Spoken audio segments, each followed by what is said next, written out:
Hello, hello.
Okay, hello, everybody.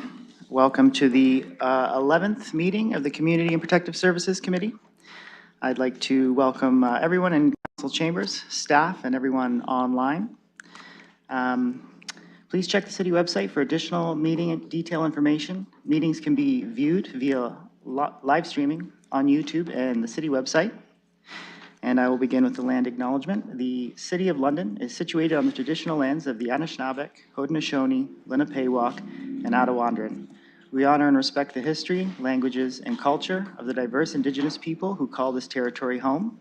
The City of London is currently home to many First Nations, Métis, and Inuit today. As representatives of the City of London, we are grateful to have the opportunity to work and live in this territory. The City of London is committed to making every effort to provide alternate formats and communication support for meeting upon request. To make a request specific to this meeting, please contact cpsc@london.ca or call 519-661-2489 extension 2425. I will look to the members of the committee. We have the Vice Chair, Councillor Elizabeth Pelosa, to my left. Councillor Hadley McAllister, Ward 1, to my right. Councillor Trusso, Sam Trusso, is to my right, and Councillor Jerry Pribble is online with us today.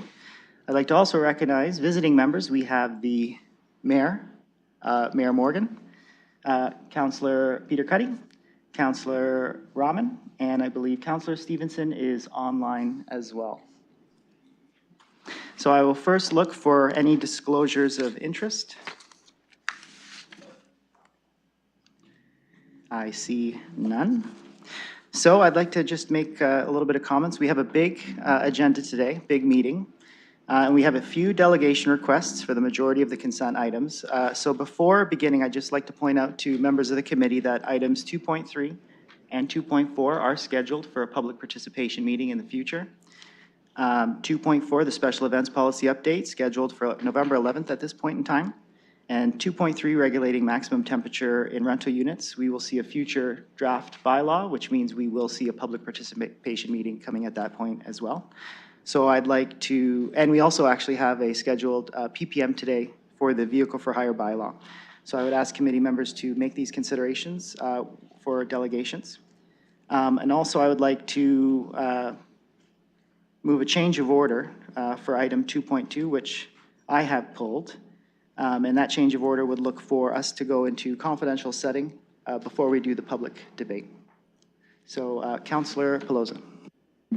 Thank you, Mr. Chair. Happy to move confidential session to be dealt with first. Thank you, Councillor. Looking for a seconder. Seconded by McAllister, and we will put that up on eScribe for a vote.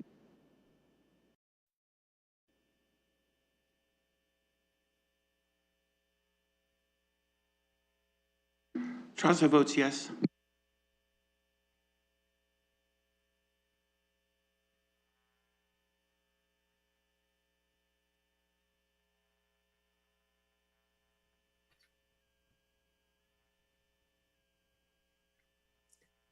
Council Preble votes yes. Ferreira votes yes.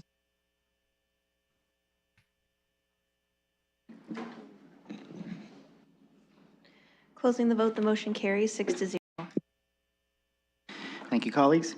Okay, so I have some delegations. I have a pull request for 2.2 and 2.3 and 2.4 for because of the delegations. So I would look for council to motion 2.1 and 2.5 of the consents. At this, Point of order.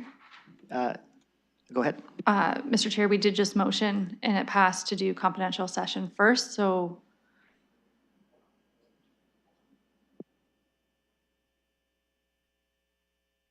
Thank you, Councillor. I was going to go into the confidential session at items for direction, but if the committee would like, we can go into confidential session now. Both ways are appropriate.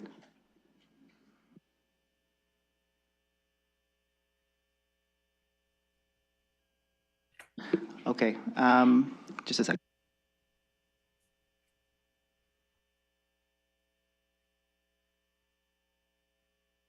Okay, we would need a motion to go into session right now.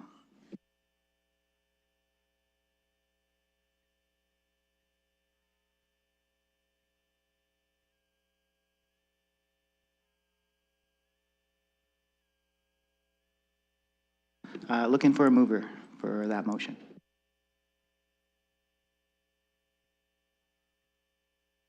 sorry, Mr. Chair, I'm just looking in eScribe to pull up the last vote that we just had about confidential session. Oh, was it the change of order one?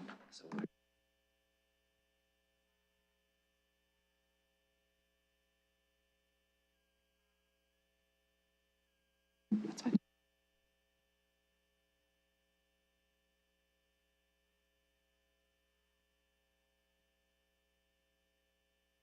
Mr. Mayor. Yes. So procedurally, we just passed a motion to move it somewhere in the agenda. I don't know exactly what it said.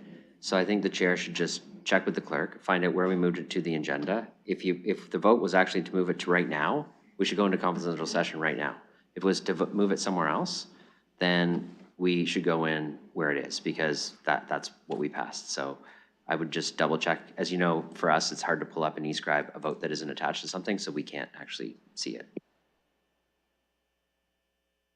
Thank you, Mr. Mayor. Looking at the motion right now, it does say for that confidential change of order to go into confidential session would be considered at stage 4, items for direction. So my intention was to move into the confidential session right before we hear item 2.2 in section 4. Okay, thank you. So I'm looking for the consent items that weren't pulled. That's items 2.1 and 2.5. So looking for a mover for those two items.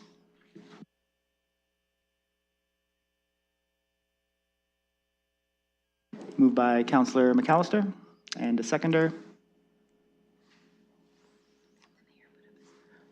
Seconded by Mayor Morgan. We'll bring that up for a vote. Sorry, Mr. Chair, eScribe's not even loaded. Which consent items are on the floor? As I do have questions about some of them. It's consent items 2.1 and 2.5, and we can go to questions once we move those onto the floor.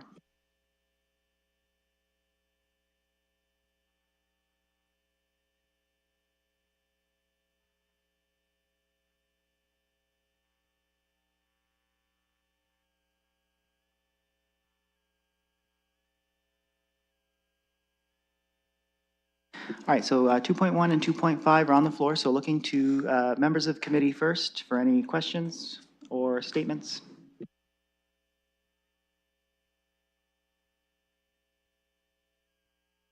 Councillor McAllister. Thank you, through the chair. So these questions would be for 2.5. I'm wondering if staff could just speak in terms of the maintaining of the 20% urgent status with 80% chronological, just to give the public, in terms of a brief overview, the logic behind maintaining as is. Thank you, Councillor. Mr. Dickens. Through you, your chair. Thank you for the question. So back in October of 2023, council endorsed a placement ratio change to the 80-20 split. We feel for consistency purposes that maintaining that split for the time being is effective. It's also consistent with the practices of the last year. What we're proposing in this report is to really update and reflect where the broader housing and social support system is in 2024 compared to where it was in 2005 when this was created. Back when urgent status was introduced in 2005, housing was far more affordable and readily available, and things have significantly changed since then. So what we're proposing in this report is to actually do away with the urgent status classification, knowing that there are other systems and supports and housing programs and a whole of community system response that can support those individuals. And we would honor or still support the roughly 1,500 people that are still on that urgent status wait list. We would just cease to accept new applications under that designation. So maintaining the placement ratio for all of those currently in the pipeline is just consistent practice. Thank you, Mr. Dickens. Councillor? Thank you. Through the chair, as a follow-up, just for clarity, because the new applications wouldn't be accepted under urgent status. I've just had some members of the public reach out in terms of, I think, some confusion on that essentially we're working through the urgent status that we have, but we wouldn't be adding to it. I was just also wondering, in terms of, you'd mentioned the success we've seen with the new ratio, if you could just maybe speak a bit more to that in terms of, have we seen the wait list go down? What's been the impact of that? Thank you, Councillor. Mr. Dickens. Thank you, Chair. I wouldn't say that there's been a lot of success, as the report indicates. The period of time and the lack of movement in the RGI space has really limited any ability to identify clear, measurable changes. Now, through community partner engagement and consultation with housing providers, with RGI providers, with some of the tenants through those spaces, there's a lot of positive feedback that steers us in this direction and that support that change. The team under Mr. Cooper's leadership has also engaged a number of other municipalities of like size with similar policies, and they've been able to demonstrate that it's had a positive effect on some of the safety and living conditions in those spaces as well. Thank you, Mr. Dickens. Councillor? Thank you. No further questions. Thank you, Councillor. I have Councillor Trosso next. Is there, through the chair, is there someone here from LMHC to address questions from their perspective? Thank you, Councillor. Mr. Dickens. Through you, Chair, this is a civic administration report and not an LMCH specific report. There are thousands of RGI units in the community, LMCH being our affiliate, but also one of the largest, but it is not a report from LMCH. This is civic admin. Thank you, Mr. Dickens. Okay, thank you very much. Through the chair, then I'll keep this very, very brief. I continue to have substantial concerns about the conditions of these units. And regardless of what method we use to move people into new units, I need to better understand that whoever is being moved into a new unit is being moved into a habitable unit that's been recently looked at, if not inspected. And I continue to get so many complaints about this that I just needed to ask this question. Thank you, Counselor. I do believe that Mr. Dickens was directing the question to LMCH for the proper answer. So I will take those comments, but I won't look to Mr. Dickens for an answer. Counselor? Looking to members of committee online, items 2.1 and 2.5. I have none. Okay, let's call the question.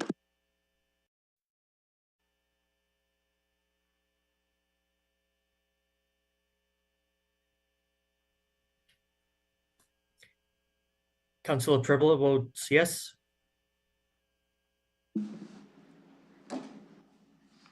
Closing the vote, the motion carries 6-0. Okay, that leaves us with scheduled items. We have one, item 3.1 for a public participation meeting for the vehicle for hire bylaw. And I will look to committee to open up the public participation meeting. I do believe we have two members here, or two delegates that are wishing to speak. So Councillor Trosso, are you moving that? Looking for a seconder? Seconded by Councillor Pelosi. Let's call the question.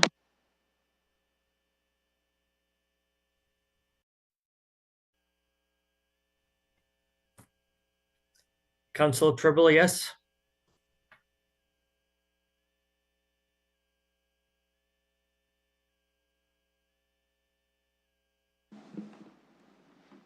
Closing the vote, the motion carries 6-0. Okay, I believe we have one member wishing to speak in the gallery. So if you are here, please come to this microphone or that microphone. And this is for the vehicle for hire public participation.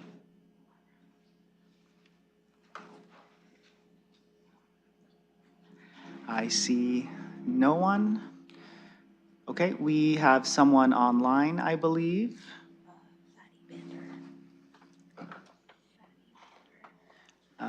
I have a Tay Bander. Please turn on your camera, and when you're ready, I will give you 5 minutes.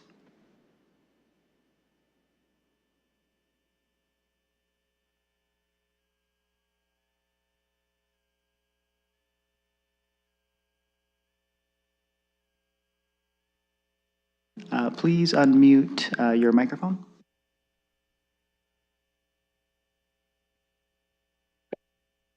Yes, I am ready. Okay, thank you. You have 5 minutes starting now. Okay. Thank you for this opportunity. My name Patty Pender. You hear me? We can hear you loud and clear. Okay. Actually, we work in this extension for 2 years, and they decide to make it extension 1 year. So the reason for 2 years, because the people, they're going to spend money on the cars to put it back on the road. 1 year, I don't think is enough for to spend like $6,000-7,000 for the car and to put it back in the road. So we ask for 2 years. And the other thing is for the accessible cabs, when we work on it for a long time, I didn't see they give us more time for it. So 1 year is not enough. I wish if you in a state of extension, they can make it in the bylaw. So they can change from 10 years to 12 years. Thank you. Thank you. Looking for any other speakers online or in the gallery that would like to speak to this item. We have no one online. Last call for the gallery. I have a gentleman here to the right microphone. Thank you. Please state your name.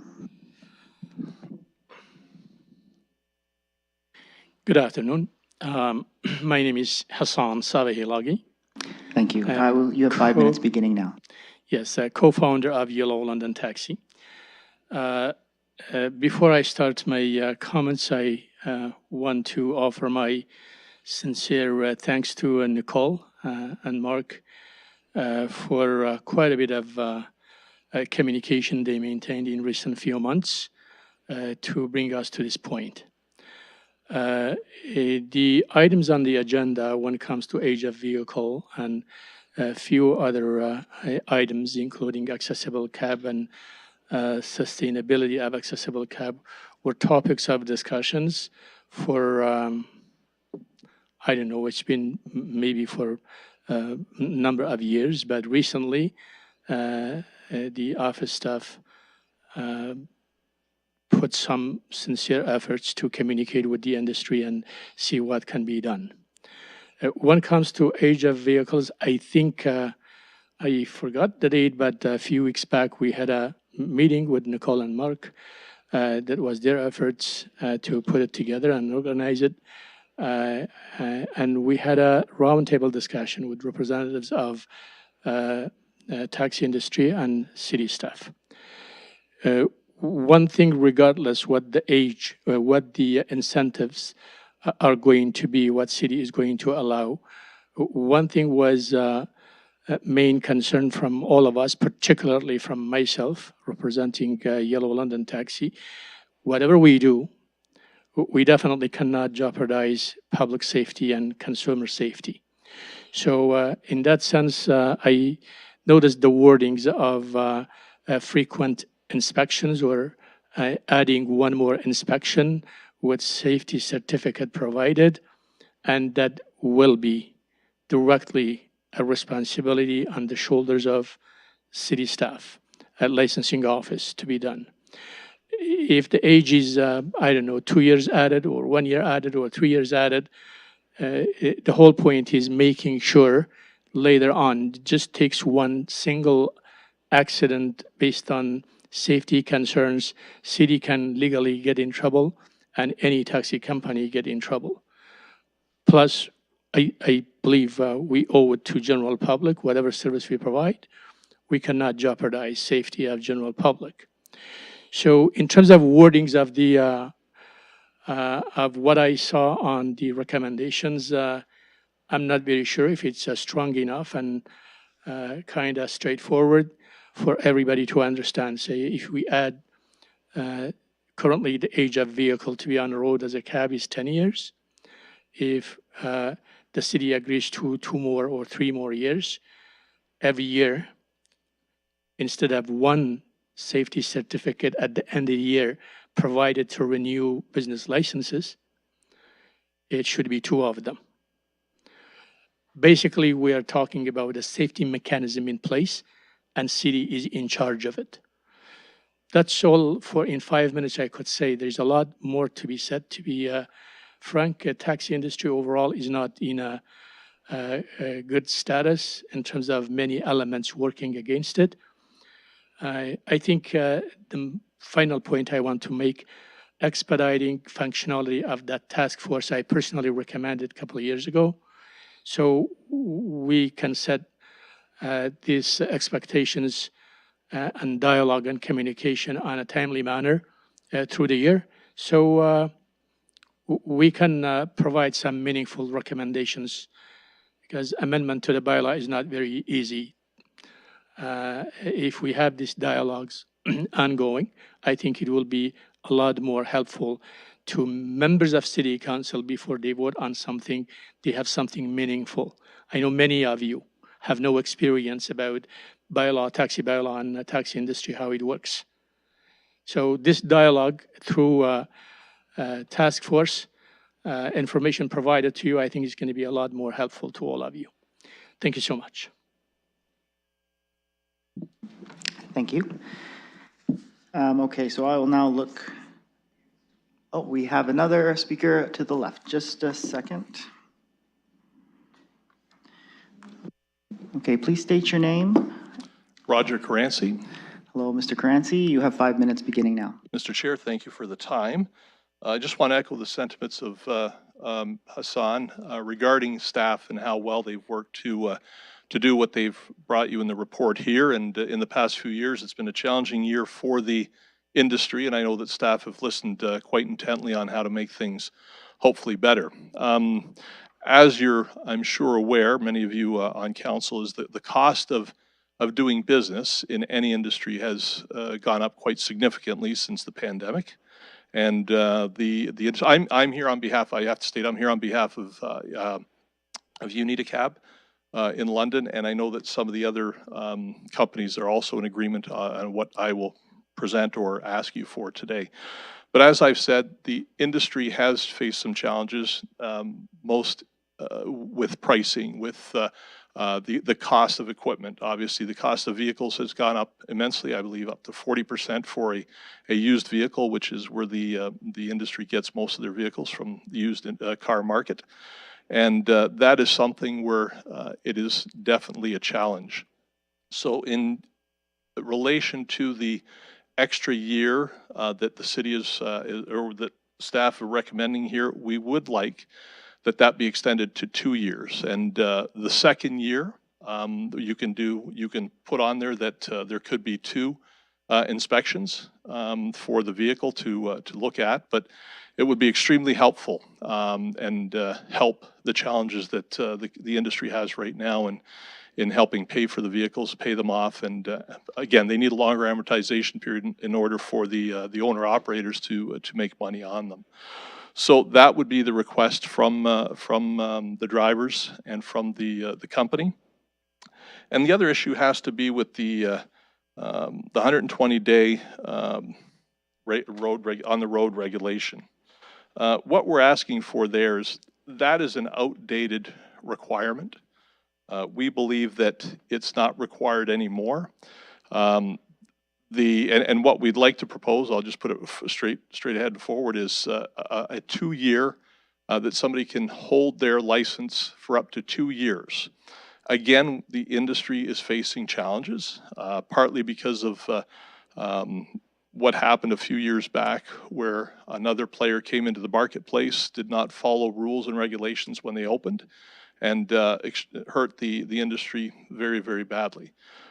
This is something where we would like to take this off. Somebody can hold their license for up to 2 years and then put their cars back on the road, but cars obviously would have to be checked and certified for them to be on the road. So again, very happy with what the staff has put forward. We look forward to more dialogue in the near future with a task force, but we actually require the 2 things would make it very, very helpful to an industry that has met challenges over the past few years and requires these 2 things to be done, which would help immensely. And we thank the council or the committee for their listening, and thank you for your consideration of this, and hope that this could be what is put forward. So, Mr. Chair, thank you very much for your time.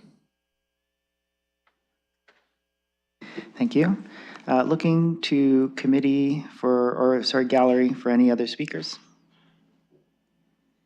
Last call for the gallery. Looking online. We have none online. Okay. I will look to committee to close the public participation meeting. I have Councillor Pelosa moving, seconding. Councillor McAllister, let's put that to the vote.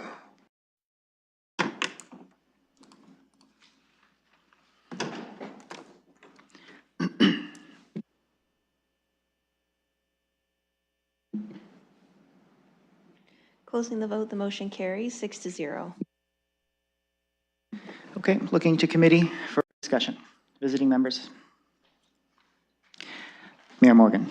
Yes, I wonder if through the chair, I could ask staff, there were, 2 specific requests that were commented on by the industry. I really have no idea the consequences of those or why staff did or didn't recommend them. So I wonder if there's any context or additional information they can supply based on what they heard in the public participation meeting that might help with committee's decision making.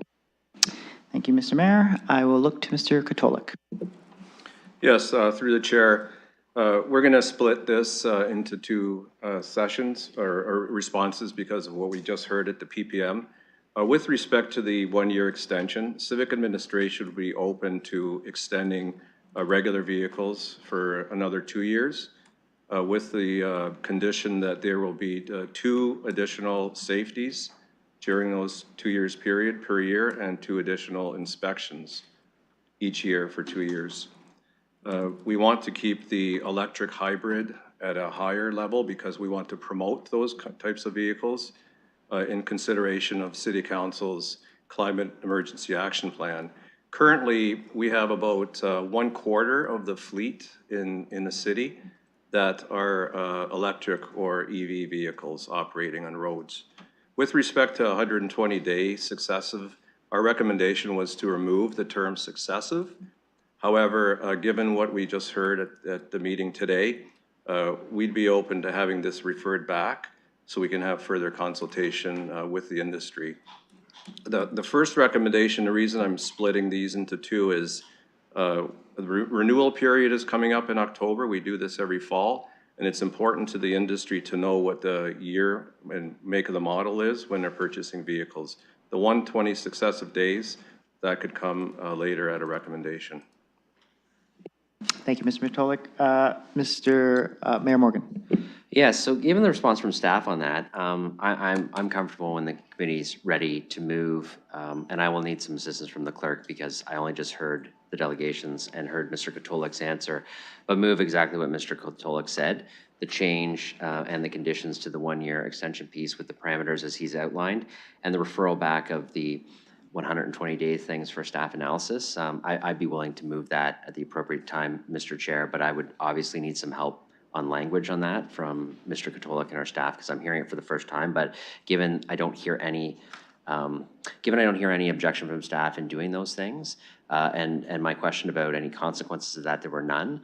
I don't see why we wouldn't try to support an industry that is struggling with some small modifications to the way that we're moving forward in time before the renewal period. So I'll look to your guidance on if you want me to move that now. How would I just move that now? But I'll need help with the language. Well, you can move that now. Let me just look to the clerk to see if we have some language. We have a seconder and Councillor Pelosa as well.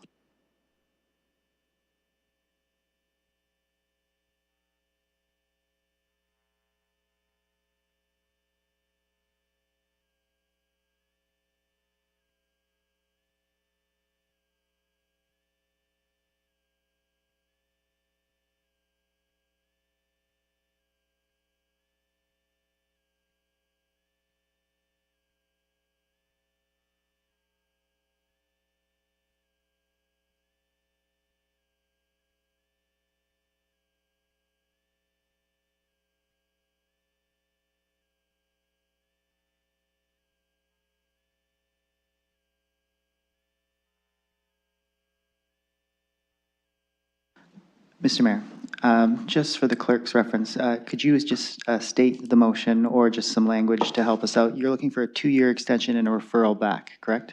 No, I'm going to ask Mr. Yeah, and I would rarely do this, and I'm only doing it because I asked the question based on the delegation, so I don't have a prepared motion. I'm reacting to the delegation and the response staff gave. I really like the way Mr. Katolik articulated the specific pieces with the conditions that he was comfortable with. So what I'd like to move is exactly what he said, because I'm very comfortable with the parameters that he outlined. So I'm happy to look it over and approve it, but perhaps Mr. Katolik and his team could assist with the language, because if we're moving forward with it, I want it to be technically correct. I don't want to wing it myself. Thank you, Mr. Mayor. Mr. Katolik, we're looking for your assistance on this. Yes, through the chair. I'm looking at the Appendix A, and it would simply say an extension of 2 years for gas-powered vehicle for hires. So that would go from 10 years to 12 years. Electric and EVs would be from 12 years to 13 years, with the condition of two annual safeties per each year of extension, and 2 annual city inspections for each year of the extension. And with respect to 120 days, simply referred back to city administration for further discussion with industry. And we can have a draft bylaw for council if this passes today. Okay, just a moment.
Okay, we think we have the motion captured. We are just doing some last-minute editing, and then we'll put it up, and then you can review it on eScribe. Okay, it's up for your review.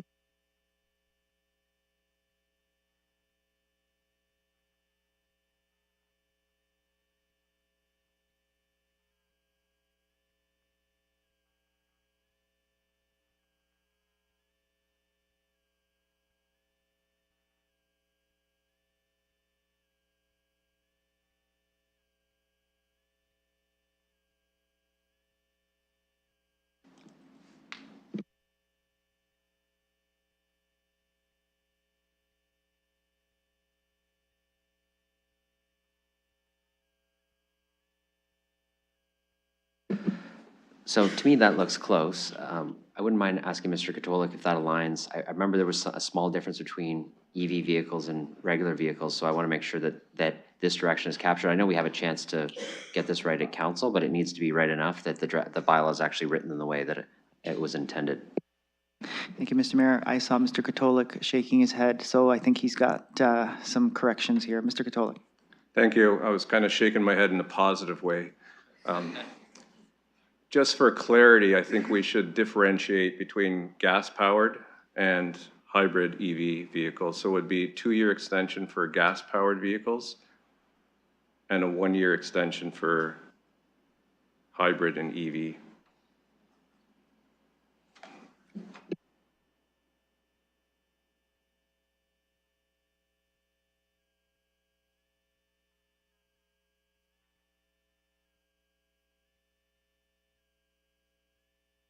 Okay, refresh your screens.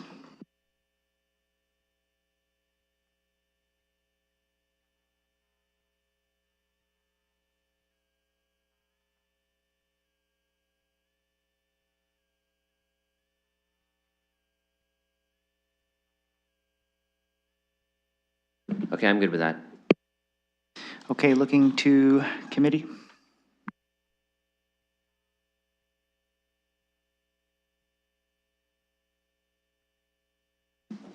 Visiting members, Councilor Rahman. Thank you, and through you, just looking at the vehicle for hire industry feedback from 2.4, and I'm just wondering if staff might be able to comment, because the change implies the need for more inspections, and in some of the commentary from industry feedback, it doesn't really align particularly with what we're putting into the bylaw, so I'm just wondering if you can comment. It looks like we're increasing the number of inspections as well from the city side, but also the increase of the additional inspections on the maintenance side. Thank you, Councilor. Mr. Katolik. Yes, through the chair. The focus of this is to have additional inspections for the extra years. On an annual basis, there's a requirement for a vehicle MTO safety, and every fall we do our city inspections annually. So it's only for those extension years. Thank you, Councilor. Thank you. So the feedback around the biannual was only as it relates to under the 10-year threshold, not moving it to the 12-year threshold. That's correct.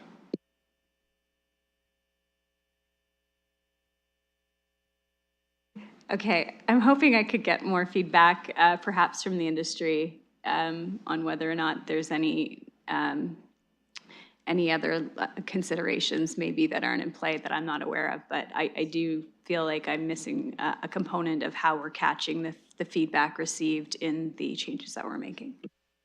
Thank you, Councilor. You're looking for feedback from the industry. I will grant that. I'll look to anybody who wants to answer that question. You can come to the microphone.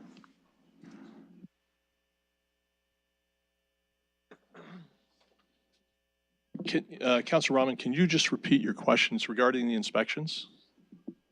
Councilor. Sure. So I'm just trying to seek clarification. So where it says on 2-year extension of gas-powered vehicles with 2 annual safety inspections and 2 annual city inspections, yet in the feedback it said biannual inspections, I'm just making sure that we're reflecting the desire of the industry as well, or what was provided as commentary in the feedback around wanting biannual, moving to now, if we go above the 10 years, having annual. So our preference would be that the 11th year, we wouldn't have any inspections other than what is included, what we do right now, understanding that that may be what administration would like. But the second year, we're in agreement that more inspections would be, I think, would be the safe thing to do. Not that we wouldn't do them in the 11th year, but just following along from 1 to 10, taking it into 11, and the 12th year, we can do the 2 inspections.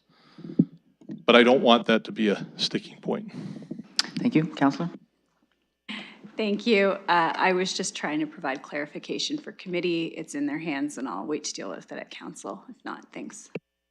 Thank you, Councillor. I have Councillor Pribble next. Thank you, and through the chair, question to the staff, and I'm sorry, I don't see the motion in front of me, but in the motion that was just stated, is there actually, Mr. Catholic mentioned that we want the EV and the hybrids to be benefited through this bylaw, and because I don't see it, are we reflecting that? Question to Mr. Catholic. Thank you. Thank you, Councillor. Mr. Catholic. Yes, through the chair, there are benefits to the hybrids and EVs because they get to keep their car on the road as a vehicle for hire for 1 extra year up and above a gas-powered vehicle. Thank you, Mr. Catholic. Councillor Pribble. Thank you. No more questions. Thank you, Councillor. Looking to committee, our visiting members.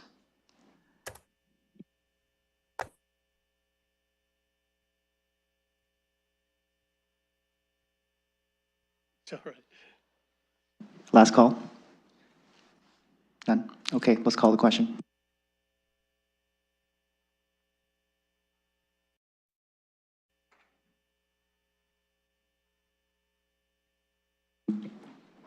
Closing the vote, the motion carries 6-0. Okay, thank you.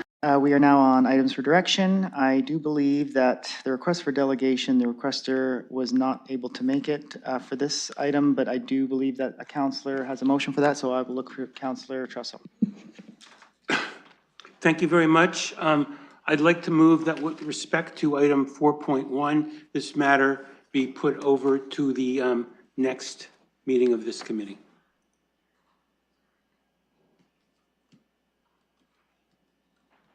Thank you, Councillor. Just with discussion with the clerk, would we be able to approve it for a next committee meeting, just so we can find a time, next future meeting, or a future meeting of the committee, so we can ensure that the time works for the delegation as well? Yes, can we specify the date for that next meeting, please? It's The next CAPS meeting? We're asking to not specify a date, just a future meeting, just with scheduling. That's what we're considering. Okay, certainly. Thank you, Councillor. Looking for a seconder on that, and this would be to refer this delegation to a future meeting, seconded by Councillor McAllister.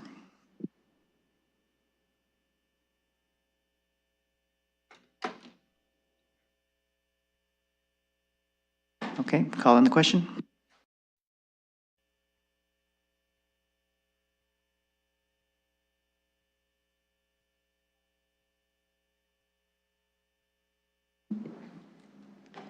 Closing the vote, the motion carries 6-0.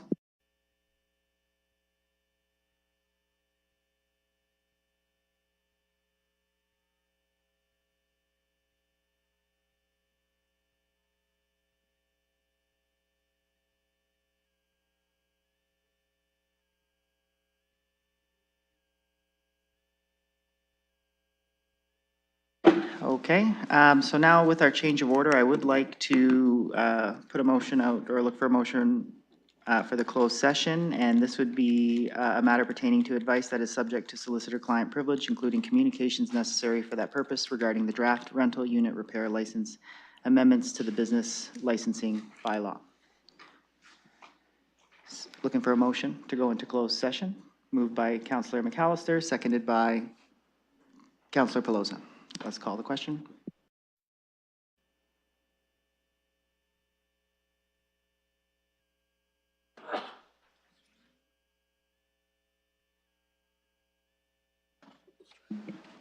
Mayor Morgan? Closing the vote, the motion carries 6-0. Okay, we will be doing this closed session here, so I'd ask everyone in the gallery to just temporarily please go out into the waiting room out there, and we will call you back when we come back into public session.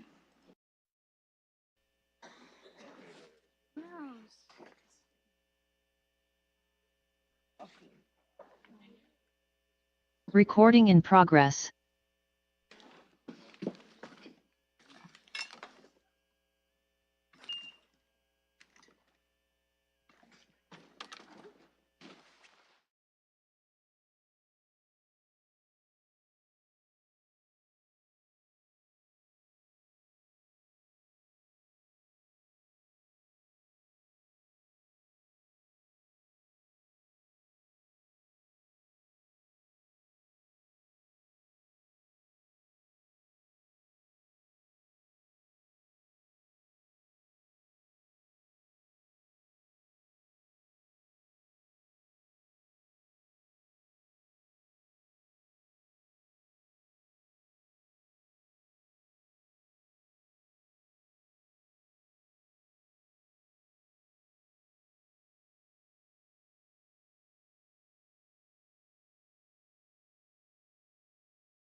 I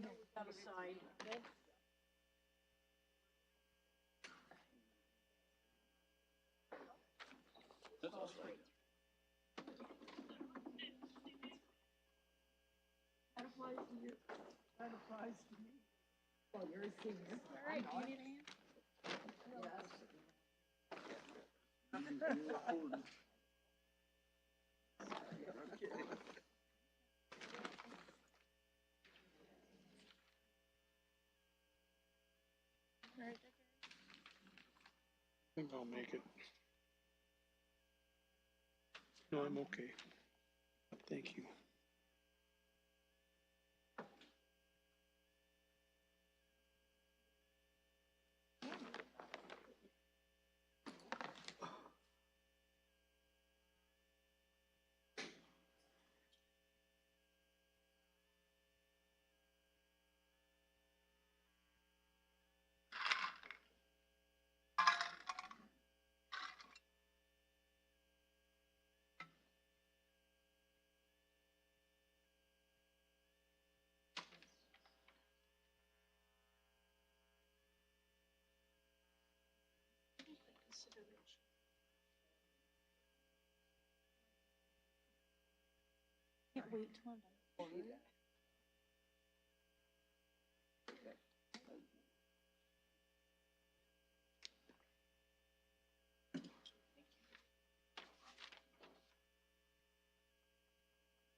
Okay, everyone, welcome back to the public session. Thank you for giving us a chance to just speak in camera.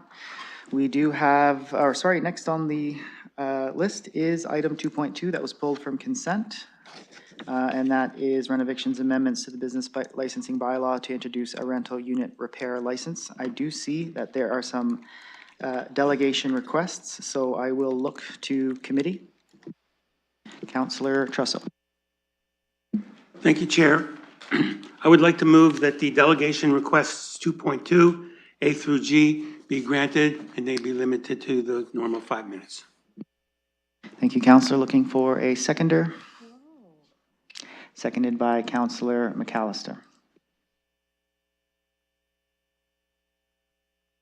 Okay, that goes right to a vote, so it will be up in eScribe, and I will call the question.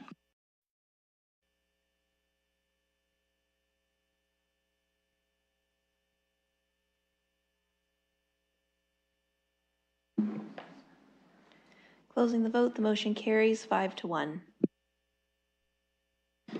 Okay, so we are going to accept these delegations. I will ask. Sorry, Mr. Chair. Procedurally, I guess a point of order, is it, or would you consider allowing staff to do a brief overview of this report prior to the delegates speaking to it, just to make sure that we're on the same page before we invest potentially 35 minutes? Thank you, Councillor. I would be in the committee's hands, so if I have consensus from the committee, I won't ask for a vote, but I'll just look for some nods. Okay, yeah, we will go to staff for a brief overview before we go to the delegations. Thank you. Through the chair, this is the fourth report since the issue was identified in January of this year. And I'm just going to highlight some of the changes that were made in the bylaw from the PPM. The first change we made was that we focused on the documentation that's required to be submitted as part of the application process to only be accepted from a professional engineer or architect.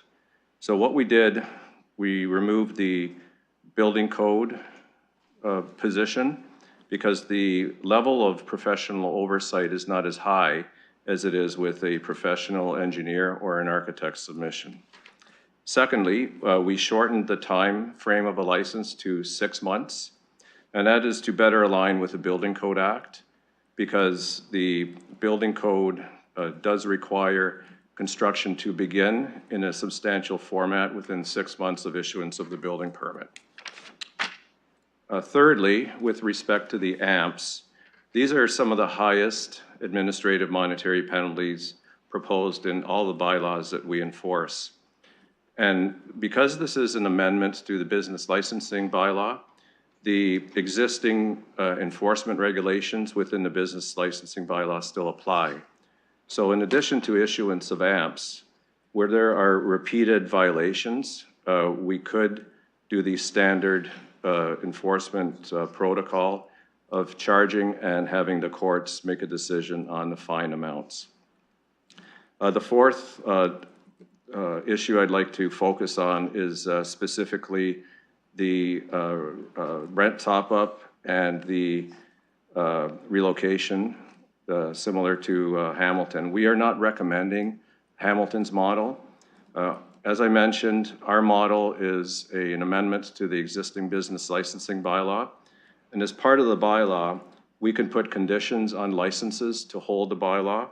And therefore, we have the authority to require a licensee to provide a sworn declaration that they are complying with the Residential Tenancies Act with respect to relocation and top-ups. And lastly, the fees for applications, we slightly increased those from $400 to $600 to cover the cost of license issuance. And at the same time, keeping an eye on the budget, we reduced the staffing requirement from originally around 600K to 300K. And we did that based on the approved positions in the multi-year budget and also some relocation of staff and working with other departments, because this isn't just a municipal compliance issue. If there's any further questions, we have staff here to answer the technical questions you may have. Thank you. Thank you, Mr. Katolik. Looking to committee for any follow-up questions before anything. Visiting members? Okay, so for the delegations, I'm only going to be accepting the ones who are on this added agenda. You made the deadline, so I will go in order to ask you to speak. If you're here, please come up to the microphone. I will say, Section 35.6 of the Council Procedure Bylaw does state that a member should say new information only. So if someone before you has made a point and that is part of your comments, I would ask you to not make that point, just so we don't have redundancy and we can be efficient on this meeting. And I would also ask if we can make comments only related to the report. So with that said, I will look to Kay Andrews online. Okay. So let's just queue up Kay Andrews, and then I will give you 5 minutes. Just let me know when you're ready. Thank you very much. I am ready. If I could start, I appreciate the time. I'm a landlord and tenant lawyer. I have been helping tenants for over 30 years. I now work at the Provincial Legal Clinic, the Advocacy Center for Tenants in Ontario. I delegated here on August 1st. I thank you very much for the opportunity to do so again. I'm sorry not to be there in person. Maybe this bylaw is already underway. Maybe the horse has already left the barn, but I don't believe that resistance is futile, so I have a few thoughts. I read the September 9th report in stages because I had to keep swallowing my blood pressure medication. Simply put, I don't think that the September 9th report will solve the urgent problem that communities in Ontario have.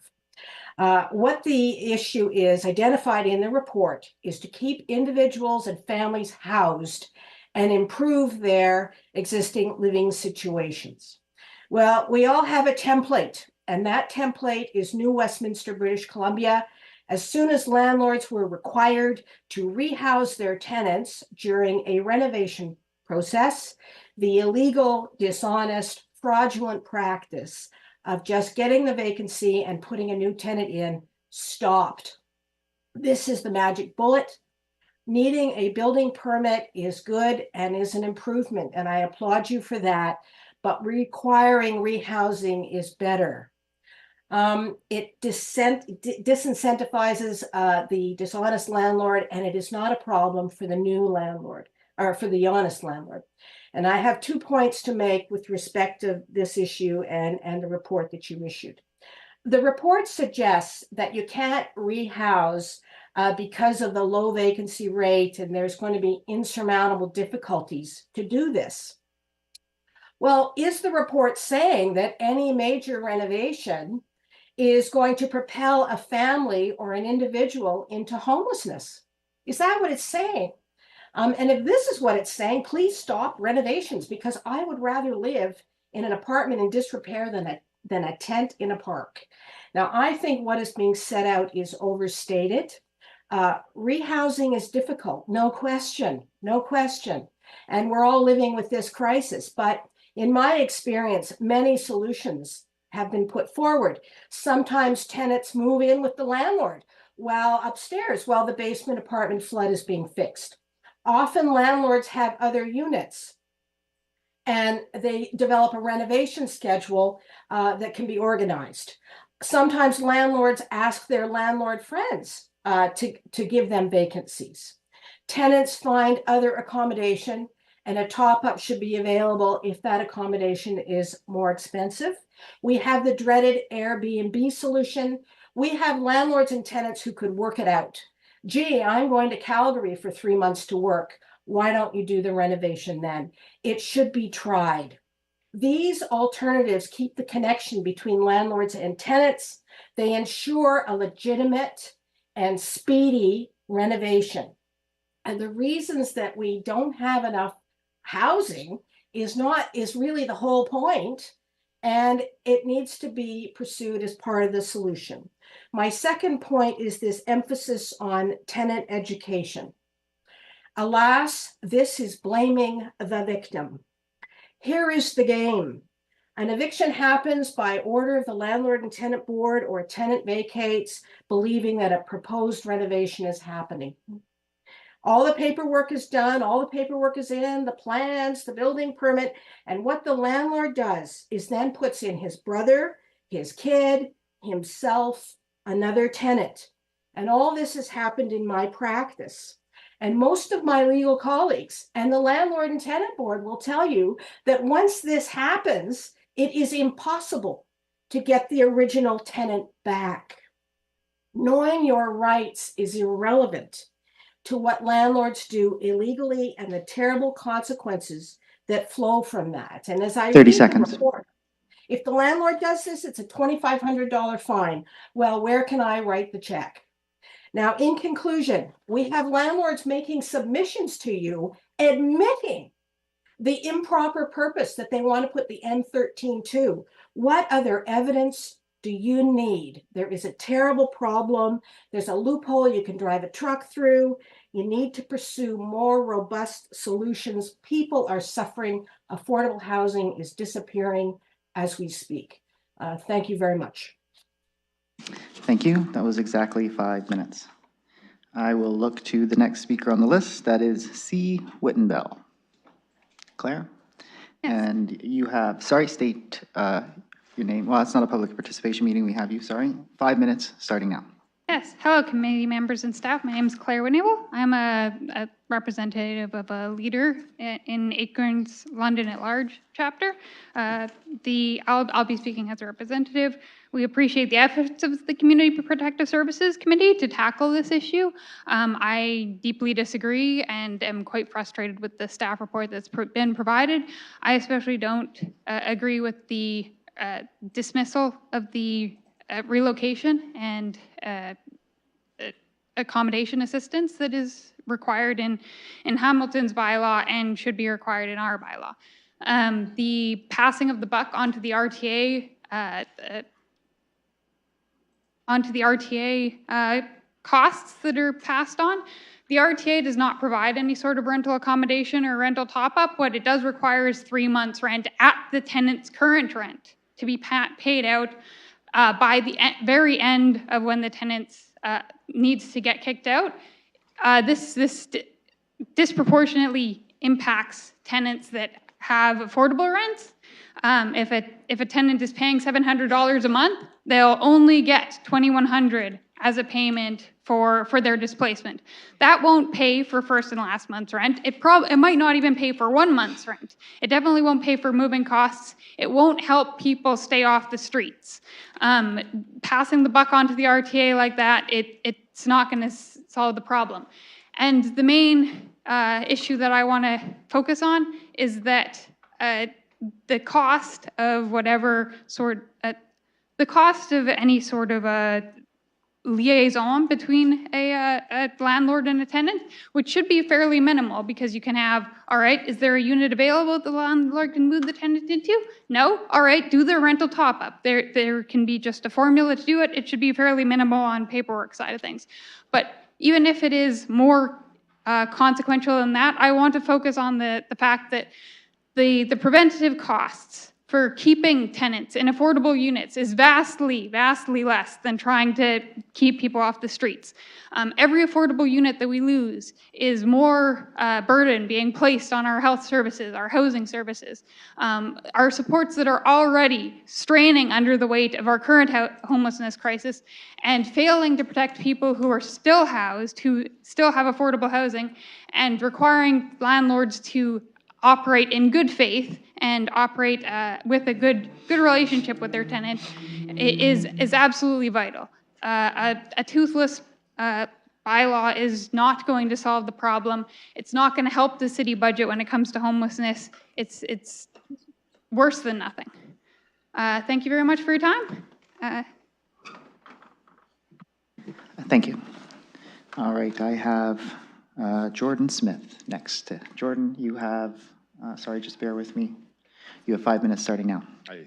Thank you, David. Again, my name is Jordan Smith. I'm the chair of the Carling Stony Brook chapter of London Acorn. I'm going to be trying to be as concise as possible. There's a lot to break down here. I'll start by saying something that you should all be aware of. This city is bleeding affordable units. We're losing them at a massive rate. And those 3,000 units that we planned and we're on track to build up in the next, I think we have 4 years left, it's going to mean nothing, absolutely nothing, if we can't prevent the loss of affordable units that we're already suffering under. I'll go on. Next point.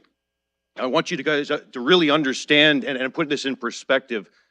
The original bylaw that was put together by Hamilton Acorn, Raven Institute, and ACTO Law, carefully crafted over 6 years, thousands of volunteer hours, thousands of lawyers' hours pouring over this to create a well-balanced bylaw that is effective. And reading this report, this is a huge disservice to the committee and to this council. This council relies on your city staff to give you a full, robust picture of what these bylaws could actually look like and how they could be implemented effectively. And what you have in this report is not that, and it's not even close. I don't have, in 5 minutes, I don't have time to go through the details, but what I can tell you on the surface is that the flimsy logic, the counter-arguments, major counter-arguments against enacting a rent-eviction bylaw in this city literally fall apart under the weight of their own logic. And what's left is a pile of excuses that, again, when you start to look at the details, amount to absolutely nothing but excuses. Again, this bill was carefully crafted. You've heard from legal experts. How much evidence do you need? How much of your constituency do you need to hear from before we do the right thing? And I just want to bring it home because I don't want to detract from rent eviction bylaw, but added Appendix E, Section E added on. This report should have had nothing to do with landlord licensing. In fact, it had nothing to do with landlord licensing. But for mysterious reasons, there's a section added on literally, I'd like to put in perspective, landlord licensing was the program that Acorn has been fighting for over 4.5 years. It's the point that we rallied around to begin with. And there is no one, literally, in those 4.5 years that we've been working, no one outside this building thinks that expanding our already existing landlord licensing program is anything but a no-brainer. Please put that into perspective when you've got staff member Orris here telling you that they've looked into it with scrutiny and genuine detail, because what we're seeing here point of order To is not the genuine. gallery, Is not genuine. we can't have any disparaging of our staff. I apologize. I'll let you continue, but that first and final warning. I appreciate that, and apologize for. I'm not looking to single anyone out here, But what I will say, like, you've got an incredible, hardworking staff, working to implement, to give you the whole picture, to report back. And what we're seeing on the ground, without naming names and without going and disparaging anyone, is that has not happened in this report. And this is not the first time that this has happened. We can go back and look at the reports, how we reacted to the reports back on landlord licensing and why that was shut down. This is not the first time. If a volunteer organization made up of the most of poor and moderate income people at best, the most vulnerable people of the population, can come together and look at this report in less than a week and find these glaring glaring logical fallacies, how is it that the city staff doesn't see that? And how is it, and I urge this city council to really apply some scrutiny to these reports that we're getting, and we need to come up with a more robust system. We're not ideologues. We're not pushing something that doesn't work. If there's certainly details that we can work out and discuss. But until we're looking at this genuinely and thoroughly, we're at a loss. Like, how do we even have the conversation with a report like this? Like I said, falls apart under the weight of its own logic. And I wish I had more time to really hammer home and point out those details. If any of you are interested, we're certainly more than welcome to help you understand and show Mr. that. Chair, point of order. The speaker has now surpassed their 5 minutes. He Appreciate is it. I'm all done. 5 Thank you. seconds over, yes. Thank you. All right. Next, Jolly Moore. That's me, Okay. Michelle. Okay, you have 5 minutes starting now. Okay, so I'm from 1280 Webster Street, also 1270 Webster Street, which has been all over the media, which is, I believe, why this bylaw was coming to fruition. I apologize if I get emotional or I get angry, but this impacts me the most out of anyone. And I can talk from firsthand experience and point out all the errors with this bylaw, the tribunal, and this corrupt landlord, and nobody seems to be understanding this or assisting us tenants now. Okay, firstly, there were certain counselors that were at our property May 12th of 2023. I would like an answer as to why did it take to get to council till January? Because as a direct result of that, whose butt is going to be on the street October 31st? Mine. Anyways, I reached out to several people last week because I watched the news pertaining to not having priority for emergency housing anymore. Guess what? Another reason why Michelle's going to be on the street October 31st. Because we actually have an order from the tribunal stating that. Okay. So I'm really disappointed, okay? And the last point regarding having the landlord pay for us somewhere else while these renovations are happening are crucial. Just to give you a real life example, we got the order that we have to be out October 31st. We do not have money for first and last month's rent, nor can we afford any of the rents that are currently being advertised. Therefore, a serious consideration when making these decisions should be the fact of the matter is that effective November 1st, my son and I will have to live off the city money or be out on the streets because not enough is being done to stop landlords from doing unnecessary renovations. At 1270 and 1280 Webster Street, they have a permit for a 2-foot wall. We actually have the floor plans, okay? They're destroying the apartments. We had to go to the building permit office because now our lives are literally in danger. Again, costing city money, okay? We've had the fire department there countless times because our monitoring system goes off because they dismantle the intercom system. Emergency services can't come in or get there. A guy had to carry his wife down in the elevator to get to an ambulance. This is all the sabotage that they're doing to us in an effort to get us to leave, okay? They're not telling anybody about it. So they destroyed the apartment. We had to call the fire department because a unit they were illegally renovating. They didn't turn off the valve that goes between the dishwasher and the sink when they removed the appliances. So then the tenant, who's currently there paying rent, got a really nice flood. And their electrical wiring is damaged now because now they have disco lights in the kitchen. Does management do anything about it? No, we can't even reach them. We can't reach counselors. We have to resort to calling the fire department. Again, city money. And this hasn't happened just once. It's happened 10 to 15 times since Webster Apartments took over. Okay? So, so this is a key point here, okay? You're talking about not wanting to make a shady landlord accountable, such as ours, to pay the difference in the rent. So, in other words, they're allowed to violate our human rights. They're allowed to violate the Disabilities Act, come in from Toronto when they have no business being here, but the tenants of your city that have paid taxes all their lives and contribute to society here. I mean, I'm a personal support worker. I'm a developmental service worker. I'm an educational assistant. I've worked at ODSP. But essentially, the city is saying, oh, okay, come and trample on our citizens. We're going to do absolutely 30 seconds. nothing. Okay? So the fact of the matter is, I now need emergency housing. These seniors here, they need emergency housing in November. And the company lies to the tribunal about the permits. The tribunal doesn't verify any of it, and it should have been a mandatory refusal at the permit level because of all the orders we've had to get from the city against this company.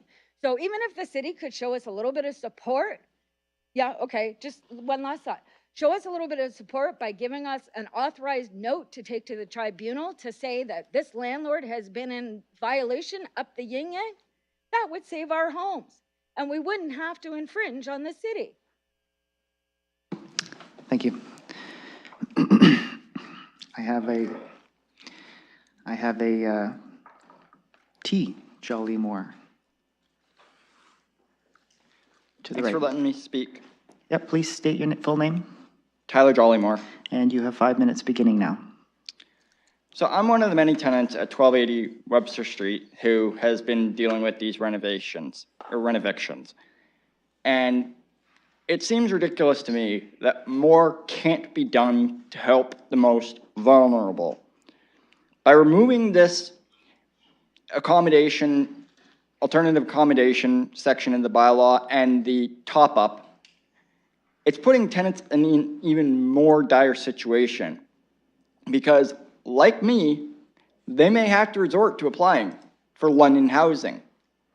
This would mean that the taxpayers will be paying for our alternate accommodation while the landlord renovates. By not including a top-up, what could be a cost only to the specific landlord is now going to cost all Londoners extra money in increased taxes. In the report to the CPSC that is on the agenda today, there's a section regarding the necessity of renovations, and there's a part that says, question confusing RE process of getting rid of bad tenants if unable to use an N13.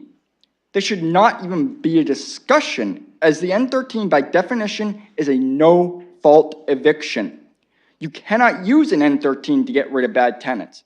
It's illegal to do it for that purpose. You must use the prescribed methods and forms at the LTB, such as an N4, N5, or N8. This mentality in itself is a clue to the misuse and abuse that this bylaw is trying to prevent. While I understand that some renovations are needed to maintain the safety, security, and integrity of a building, it should not be something that is just used as a means to increase the rent. This includes unscrupulous landlords who offer tenants alternate units, but not unless the tenants agree to an increase in rent and new lease terms, as some landlords in this city have done within the last year.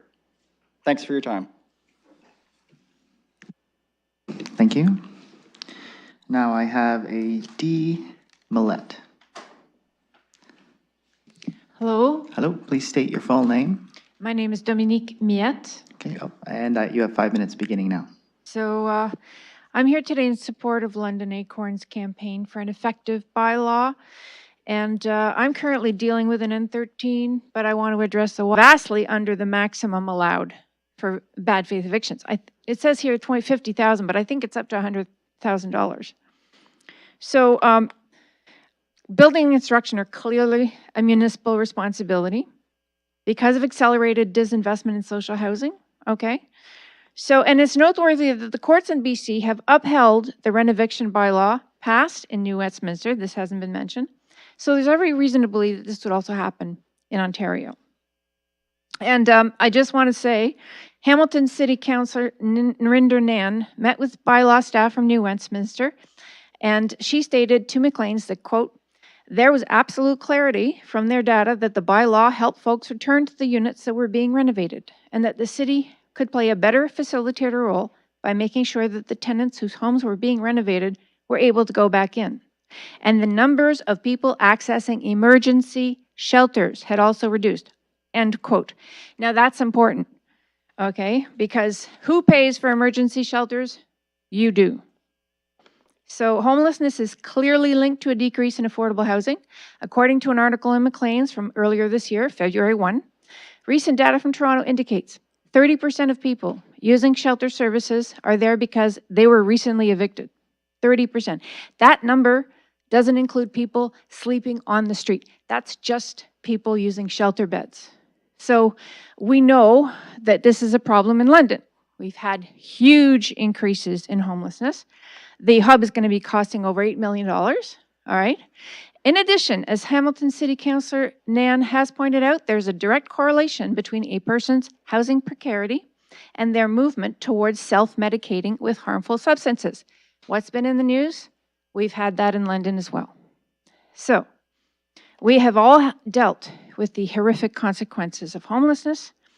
And as been pointed out, we've had a decline. That decline is a 26% decline in units that rent for less than $1,000 between 2006 and 2016. 30 seconds. And it's been decreased even more by 36% since then.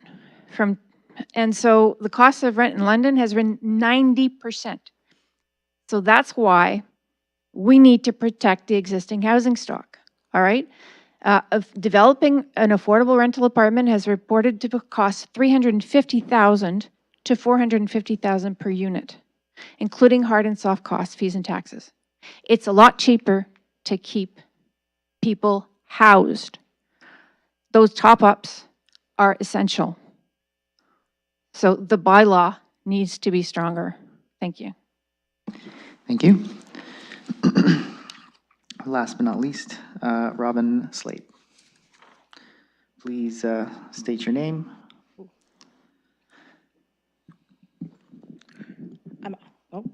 Sorry. Robin Slade. You have 5 minutes. Hello, committee members and staff. My name is Robin Slade, and I'm a leader from London Acorn's City at Large chapter. Today, I will be speaking as a representative of London Acorn regarding the city staff report released on Wednesday. We appreciate the efforts of the Community and Protective Services Committee to tackle London's current struggles with bad landlords and rent evictions. We were heartened to see CPSC unanimously pass the motion in July to strengthen the draft bylaw and find ways to protect our neighbors who are already facing rent evictions. However, we are frustrated to see city staff shut down a proposed amendment to the rent eviction bylaw that garnered widespread community support, and we are frankly concerned about the reasoning city staff has provided to justify rejecting both this and the expansion of landlord licensing. Acorn members, tenant advocates, and legal experts have all repeatedly emphasized that accommodations and rental top-up component is vital for an effective rent eviction bylaw. In July, a whopping 20 speakers echoed this. Our members bravely divulged their personal struggles and the terrifying experiences of facing homelessness because they are not being effectively protected from displacement. City staff argue that if we include accommodations, administrators may need to consider exemptions, and they believe most landlords would request an exemption due to the difficulty in finding vacant units in the city. This argument completely ignores rental top-ups. If landlords are unable to find a unit for their tenant, the tenant should then receive a rental top-up to cover the difference between their previous rent and average asking rent in the city. Hamilton already has a policy around exemptions. There is no reason why London can't do the same. City staff's argument completely ignores the displaced tenant's perspective. If a landlord who makes thousands, if not millions of dollars each month in passive income from their properties is not able to find a vacant unit in the city for their displaced tenant, how can we expect low-income tenants to find a vacant unit they can afford? The city report argues adding that accommodations would mean extensive mediation between landlords and tenants on acceptable short-term accommodations. Again, a mediator is not necessary if rental top-ups are considered.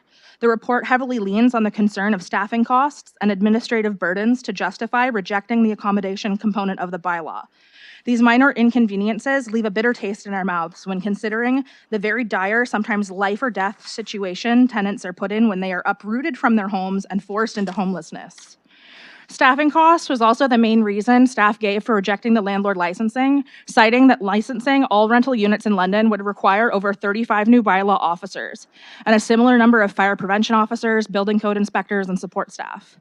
This certainly seems like a lot until you find out the entire rent-safe program in Toronto requires a whopping 35 staff to manage. This includes management, support staff, and bylaw enforcement combined. In July, we heard councillors express the need for heavy fines for non-compliance of the bylaw to stop serial rent-evictors like Michael Klein. This staff report does not reflect that intention. London's proposed maximum fines range from $250 to $2,500. For Hamilton's bylaw, maximum fines range from $500 to $10,000 for an individual and up to $50,000 for a corporation. These fines for non-compliance must scale high enough to cut through the profits a landlord would make from illegally rent-evicting tenants. On top of this, some of London's fines, like the $200 fine for not renewing a renovation license, are somehow less than the cost of the license itself. For City Council to make informed decisions, they must be provided with a full picture of the issue, the potential solutions, and the pros and cons of these solutions. The duty of City staff is to provide unbiased information to Council, and we feel they have not fulfilled this duty and instead have already decided that these policies are not worth pursuing regardless of what Council has directed. We implore CPSC members to hear the pleas of your constituents, reject the city staff report, and direct staff to make a genuine effort to explore these tenant protection policies once more. Thank you. Thank you. That is it for the speakers list. I do have a motion, and I was going to hand over the chair, but I do know that the vice chair also may have some questions as well. So I'll hold on to the chair until the vice chair has her questions and makes her comments, and then I would hand it over to her. So I'm going to recognize the vice chair if she's still, Councillor, you still have your questions? Okay, I'll look to you first. Thank you for recognizing me. First, mine are just some questions about the report. I have no motion prepared in advance. I will just thank the people who came out today. If anyone's ringers could be turned off in chambers, that's appreciated as we try to move through the business of the day. I would like to say first that as much as I appreciate residents coming out, I do find some comments when I do believe they're disparaging a staff and their integrity and accusing staff of genuine effort and their professionalism to be not appropriate. I heard that the Hamilton bylaw is in place and it's working. From the Hamilton's website, it says Hamilton City Council has approved a first of its kind renovation license and relocation bylaw, which will come into effect on January 1st, 2025. So looking forward to seeing how that bylaw works, as we would not have any information on how it is working as it's not in effect yet. Looking through to staff, just a couple questions. There was the question of Part D in the motion for that you'd be directed to submit a multi-year budget update. Looking to see procedurally as the budget chair as well, if that would be an annual update to this update coming up versus waiting to the next MYB in the next term of council. Just for a procedural question of monetary, so when we know what would hit our tax paying. Thank you, Councillor. I will look to Mr. Katolik. Yes, thank you through the chair. That'll be an update, an amendment to the MYB, and we'll be submitting that this fall. Thank you, Counselor. Thank you. So council would see that change for this October for discussion this November, should this move forward. Sorry, just council, I'll let the, just for those speaking in the gallery, we do hear you on the council floor. Just to the gallery, we can hear you for our comments, so if you could just speak as quietly as you can. Sorry, Counselor, continue. Thank you. Just on page 14 of the report, it says about the 6 months for the renewal for the renovation to be in place. At the end of that 6 months, should the repairs not be made to a unit, is there an extension in a fee, or is it a complete new application into the process? Thank you, Counselor. Mr. Katolik? Through the chair, that would be a renewal of the license. Thank you, Counselor. So just another a $600 fee again? Okay, thank you. Just to understand that. And as I believe it's page 11, the report went into cost recovery. Just making sure I understand that report correctly, that we're not quite sure how many people might apply for a license if we do this process. And that's the variations in numbers, with the program costing just over $300,000, but potentially recouping less than, or I guess around $13,000. Thank you, Counselor. Mr. Katolik? Yeah, yes, through the chair.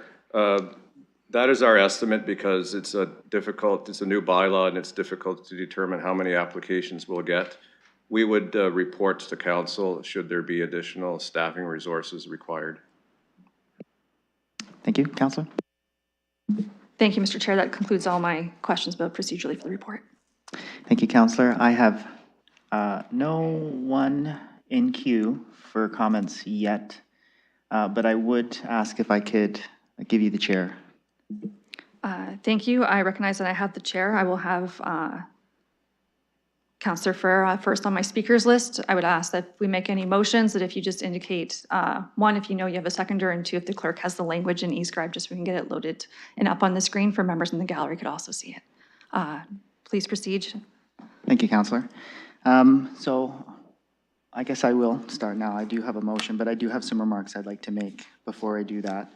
You know, this bylaw, this licensing regime is created around what the municipality can do. So the reason that we see the report and the recommendations as they are is because that is within our jurisdiction. We have a fear, and I particularly have a fear, with judicial proceedings and their decisions that we saw, especially with one in Toronto, that may hurt our ability to add that alternate accommodation and rental top-up, and I'm worried about that.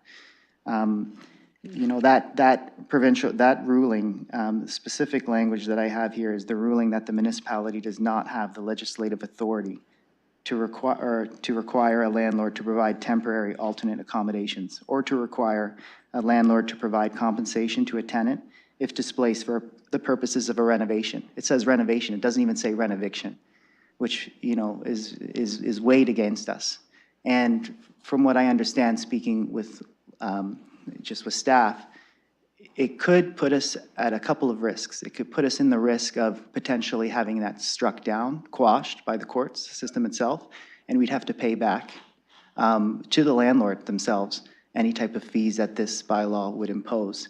But worse yet, it could also hurt our licensing regime completely in entirety. We could lose it, and I worry about that. I don't want to lose that ability because we have made some good progress. I understand that, you know, that it's something that I would have loved to see, the alternate accommodation and the top-up. But I do see that there's a possibility that that could put us at risk and lose everything. Now, I've heard the comments of the staff reports. The staff report does make those comments for the Toronto ruling.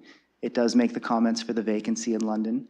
But it doesn't make something that I see myself. And that's basically, as we tighten the loophole for the N13, the N13 is a means. It's a means to an end. The ultimate end is to forcefully evict a tenant from their property, from their housing. But the means itself is what we're focusing on, the N13 here. There are other means that bad faith landlords can use. So the moment we start constricting the N13, I would see bad faith landlords using other means, like the N12s, like the harassment of tenants, continuing construction, or not updating their units, just completely leaving it to go decrepit. I see those means that are going to start being used. So I'm worried if we focus on the alternate accommodation and rental top-up, we are going to lose sight of the other means that landlords or bad faith landlords are going to start using. I feel like we should be focusing on those other means. I do believe that with this licensing regime, we have constricted that loophole enough, and we have set many spikes inside that loophole. So any landlord, any bad faith landlord that would look in there, they would not want to navigate that area. They're going to look for another means to that end. So I'm worried about that. I feel like we should be focusing on the next step, the next means that a landlord will use, that a bad faith landlord would use. With that, I do think that we should increase the fees and the administrative monetary penalties.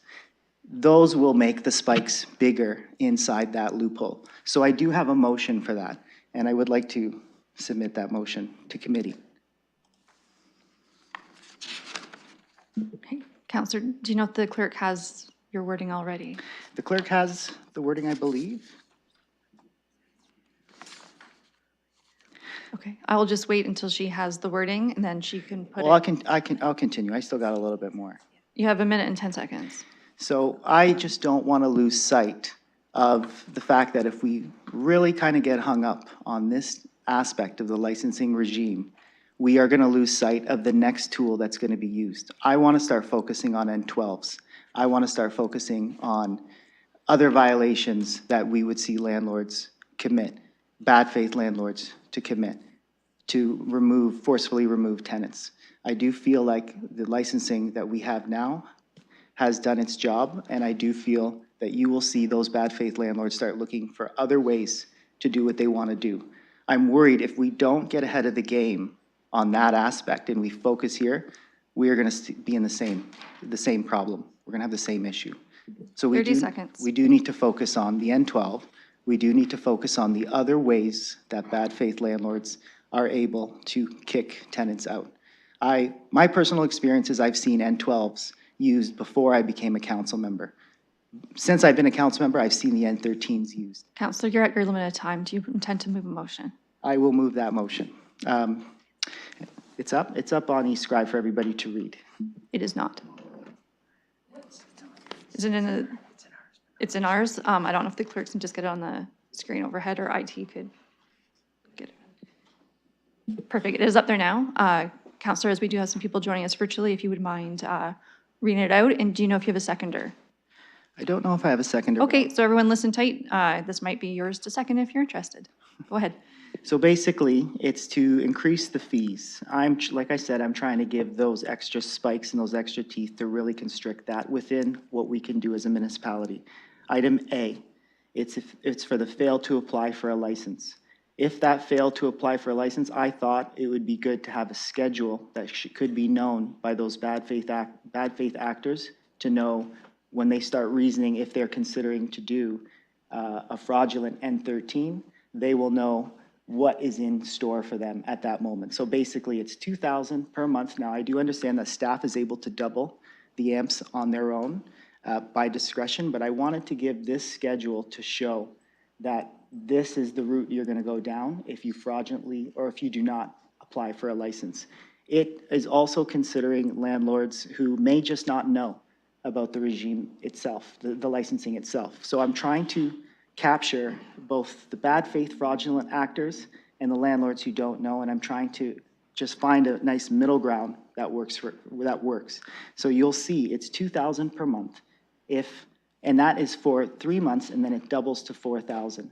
That, I think, is more than sufficient time for a landlord who doesn't know about the licensing to be able to get all the permitting and all the administrative work required. It's more than enough. You could probably do it in a month and a half, I believe, but we're just being a little bit gracious on this aspect, but that's not really where the big teeth are. You'll see the big teeth start coming in when they actually advertise the unit. That, in my opinion, is the most egregious thing that a bad faith actor can do.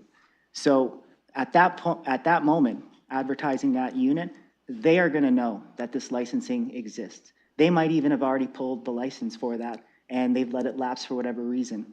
This will also be stacked with other areas of the amps, so it won't just be the 5,000 big hit. It will also be all these other amps that apply as they apply stacked onto that. And then for the fail to comply with license conditions, I thought it would be wise to increase it to $1,000. So that's my motion as it is, and I felt that that would just really constrict that loophole to the point where we know it will be closed off. And again, like I said before, I think we need to start focusing on the N12 tool that will fraudulently be used and other tools as well. We know them, we've seen them already.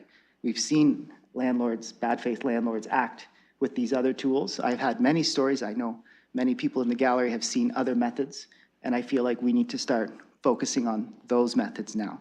So that's my motion. I'm looking for a seconder. Thank you. It is on e-scribe and in our screens. Looking to see if there's a seconder of this motion.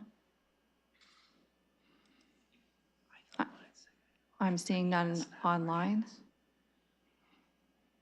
I'm seeing none in chambers.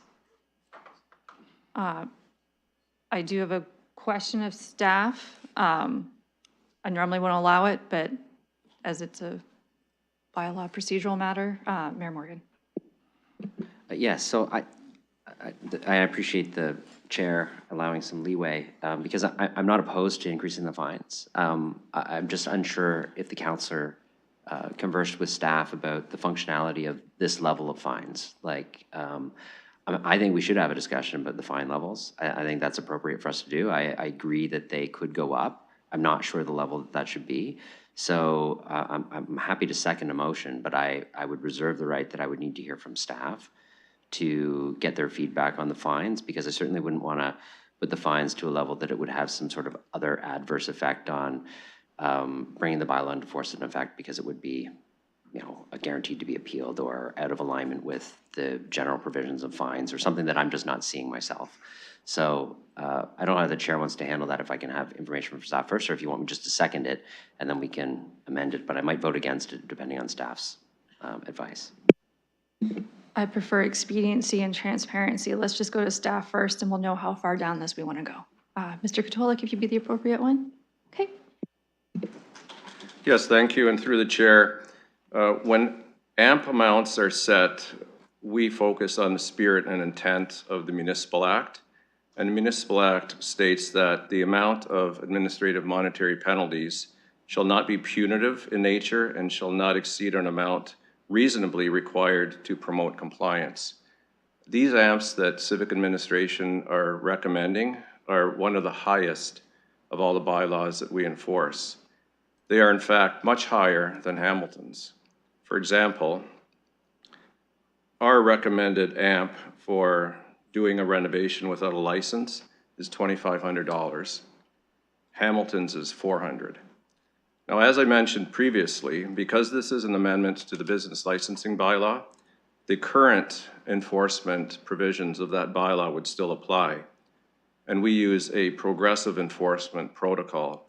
So a person could be charged a maximum of $25,000 for a fine through the courts, and for subsequent convictions, $50,000. A corporation could be charged $50,000 and $100,000 for subsequent convictions. In addition, through the courts, prohibition orders could be issued and probation orders could be issued. We have been successful in the courts in issuance of those types of orders. In fact, we had a landlord with a probation order that had to attend City Hall at a pre-specified and scheduled time period with his probation officer to indicate to us the timeline to bring a property into compliance. Thank you.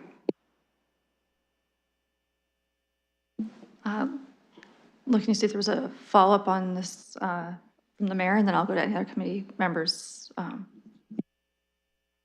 Yeah, so given Mr. Katolik's answer, I'm not going to second it this time. Was there any other questions of staff? Councillor Travisau. Thank you. This is simply to the amendment, and it's simply to the level of fines.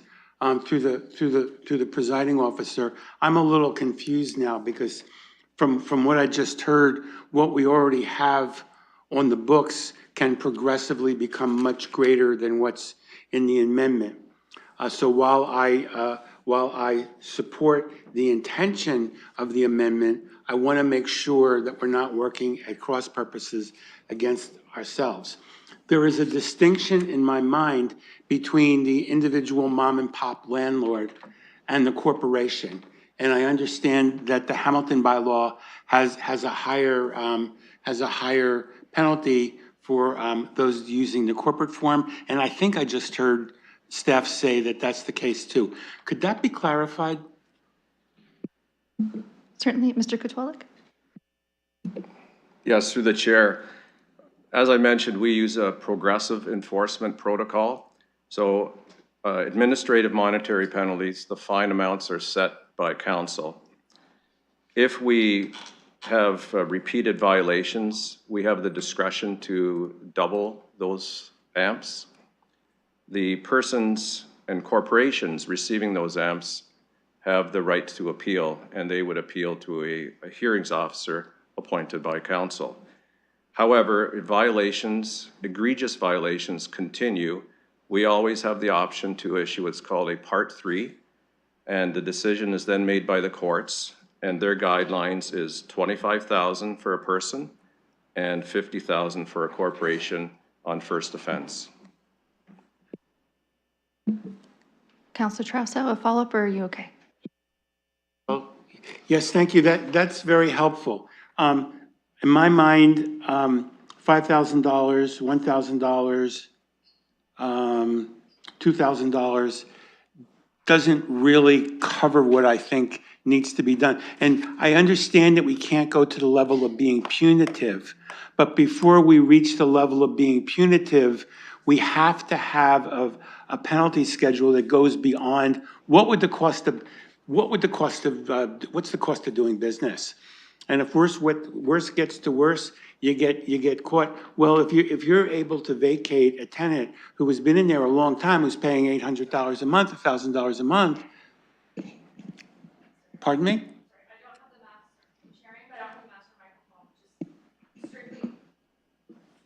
You should turn your mic. Yeah, it is on and I'm trying to use it. Sorry, just I don't have the master microphone in the chair seat, so I can't stop anyone off. Just at this time, as there's no motion on the floor, just strictly questions of staff that would make you want to second this. If not, there's no motion on the floor, and we'll move on from this back to the original staff report. So looking to see if there's any other questions of Mr. Kotwalik about compounding court orders and whatnot versus what's in here versus punitive. So just strictly on that this time, just for we follow along. Okay. So Councillor Farah had moved his motion, which is the one on the screen. You've heard from staff. I see no one online or amongst our horseshoe for questions. Still looking to see if there's a seconder. If not, we'll go back to the original staff report. Seeing none, Councillor, it looks like you do not have a seconder at this time. That would take us back to the original staff report, A through E. Councillor, would you like me to keep the chair or would you like it back as I'm just presiding at the moment? Okay, I get to keep it. Okay, so we have the original staff report A through E, looking to see if anyone's willing to move that at this time. Councillor Traustadt, are you, no, Councillor McAllister, are you moving? I'd like to move a referral. A referral of all of it, part of it? I'm moving the whole thing, but with specific direction. Okay, referral takes precedence, so please proceed. Thank you. I'll say what my referral is, and then I'll speak to why I want to do the referral. I am referring this back to staff because I would still like to see what alternative accommodation and rent top-ups would look like in this bylaw.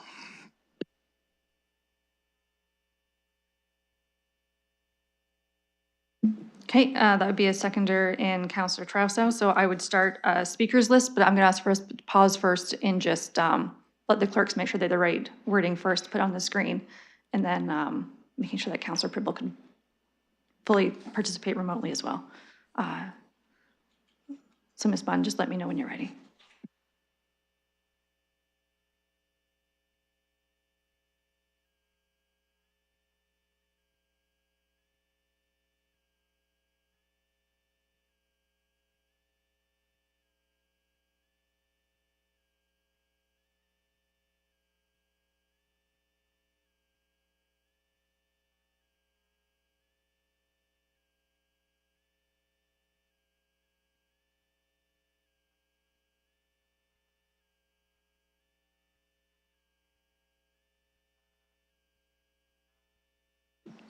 Could I speak to this while the clerks are working, just to save some time? Yeah, as long as what's moved and seconded is what you're speaking to that's in the system. To the committee clerk, are you good on? Okay, it's up. If everyone refreshes, including Councillor Pribble, you should be able to see it remotely. Mover and seconder, if you just want to review it to make sure that it is your intention. And then I will start my speakers list with Councillor McAllister. It looks good to me. Okay, and through the presiding officer, I do think that we need to refer this back to staff. I personally think in terms of the intention of this, and I've heard this from the delegations, that one of the absolute imperatives of this bylaw is to ensure that people stay housed. And I think that these are two tools that we absolutely need to look at for this bylaw. I can't overstate how important this is. I really think that this is the real teeth behind this. I do understand in terms of the enforcement and going after the bad actors and abusing this, but at the end of the day, this is necessary to keep people housed. And even for good faith actors, I think we have to acknowledge that this is something that we need to have on the books. Yes, we have a low vacancy rate, but I hear this constantly, and I'm speaking from the stories that I've heard from my constituents. I had a call literally at 11 a.m. before this meeting of somebody experiencing this. Absolutely devastated because they don't know where they're going to live. They cannot find something. And this is what's driving me for this, is that we really need to look at this from the human lens of what people are experiencing. And we've heard it today, and I will reiterate it again. This is impacting people's lives. It's absolutely devastating. It's putting people on the street, quite frankly. And this is why I think we need to have this in the bylaw. We are trying to keep people housed. We spent a lot of time at this committee talking about our response to homelessness. This is something we can do to prevent homelessness before it gets to that level. And I think we need to take a serious look at it. I think we need to come back. Hamilton had these hard discussions. I've listened to some of those recordings, and I hear those all the time from my constituents too. This is something I think we need, and I'm willing to take the time to do it correctly, and that's why I want to go back to staff. And I'm happy to hear from my colleagues on their thoughts on this, but I think it's vitally important that we look at this. Thank you, Councillor. That was 2 minutes and 10 seconds. Next, I had Councillor Ferrer and then Mayor Morgan. Thank you, presiding officer. I appreciate the comments from the council. That's exactly where I would want to go. But from our report that we had, I feel like we've already gotten that report back. The reason that you saw me going the route that I did on the other side, and I'm not going to speak to that, was because I'm just trying to make something that works. And I don't want to be continually delaying things. I heard of an individual at Webster speaking about her issues in this report, or this licensing regime is not going to help her. She's right. And even if we did the alternative accommodations, we're still not going to be able to help her because we can't apply it retroactively.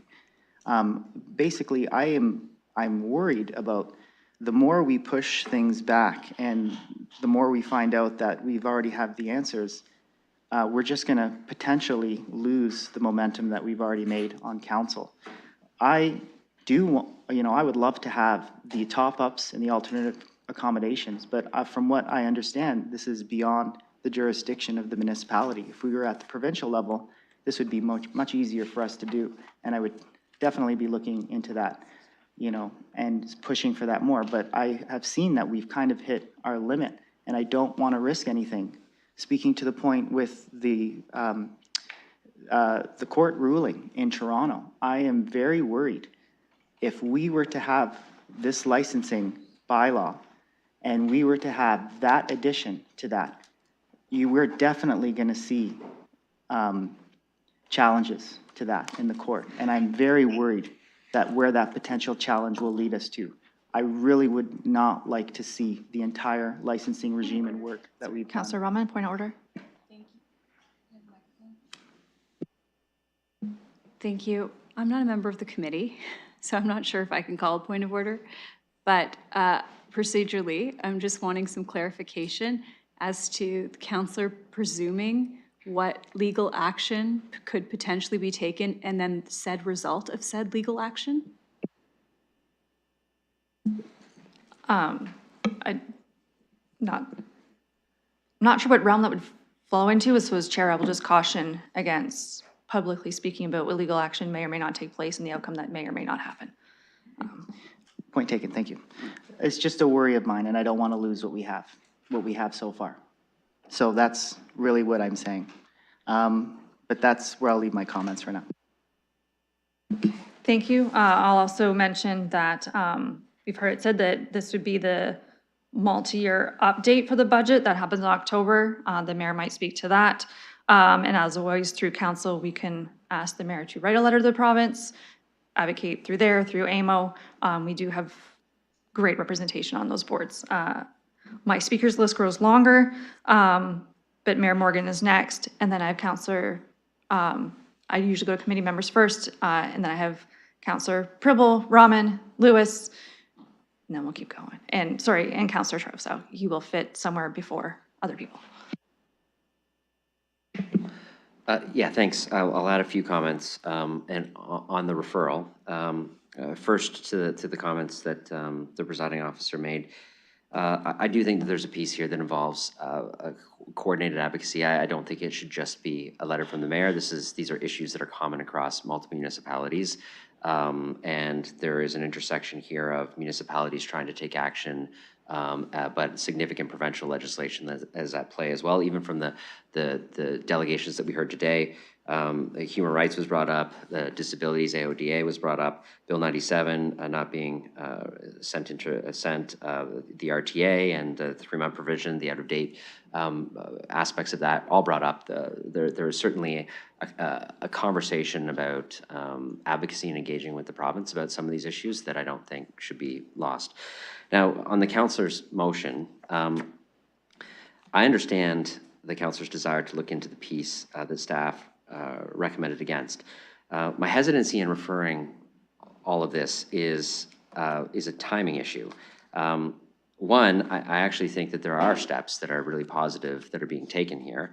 And I wouldn't want to lose that because the issue of increasing our staff levels, setting the fines at a level, having the progressive fine system in play, I think are all steps that are in a positive direction. I would also say that for those who heard about the multi-year budget timing, yes, the budget will be tabled in October. Yeah, we will debate it after that, but it needs to be done, and assessed by our staff, written within at least a week or so. So if we do not make a decision on this, we're not putting $330,000 in the multi-year update this year. This is going to be something that we're going to do next year. And I'm of the opinion that perhaps the best thing to do here is to move forward with something that improves the situation, continue whatever discussions we want to have about advocacy with the province or other pieces we want to do. But I don't want to lose through referral the opportunity to take some action sooner rather than later on this. So I'll vote against the referral because I'm supportive of having council's direction to move forward with a bylaw that then can be funded and actioned, or at least I should say assessed by council for funding and action, because there'll be a process for that too, sooner rather than later. Councillor Pribble, and then Councillor Trousseau. Thank you. Very brief comment. I will not be supporting the referral, and I will be speaking to the motion. Thank you. Thank you. Councillor Trousseau. Thank you. Through the presiding officer. I think that we should not overemphasize how difficult this referral will be. this will not require additional staff work, I think, other than taking the language that exists in the Hamilton bylaw and inserting that into this bylaw. And I'm wondering, the question for staff, to the presiding officer, could, if it was the desire of this council, and if it was the direction of this council to include the accommodation / top-off language, would we be able to do that simply by referring to legislative language that's already in the Hamilton bylaw without having to go through another set of iterations of staff reports and research? When could we get this back if it's simply a question of taking the Hamilton language and popping it into this bylaw? To staff, realizing there's always legal requirements as well, when would this, if it is referred here and goes through council, when would we see this back before us? Best guess.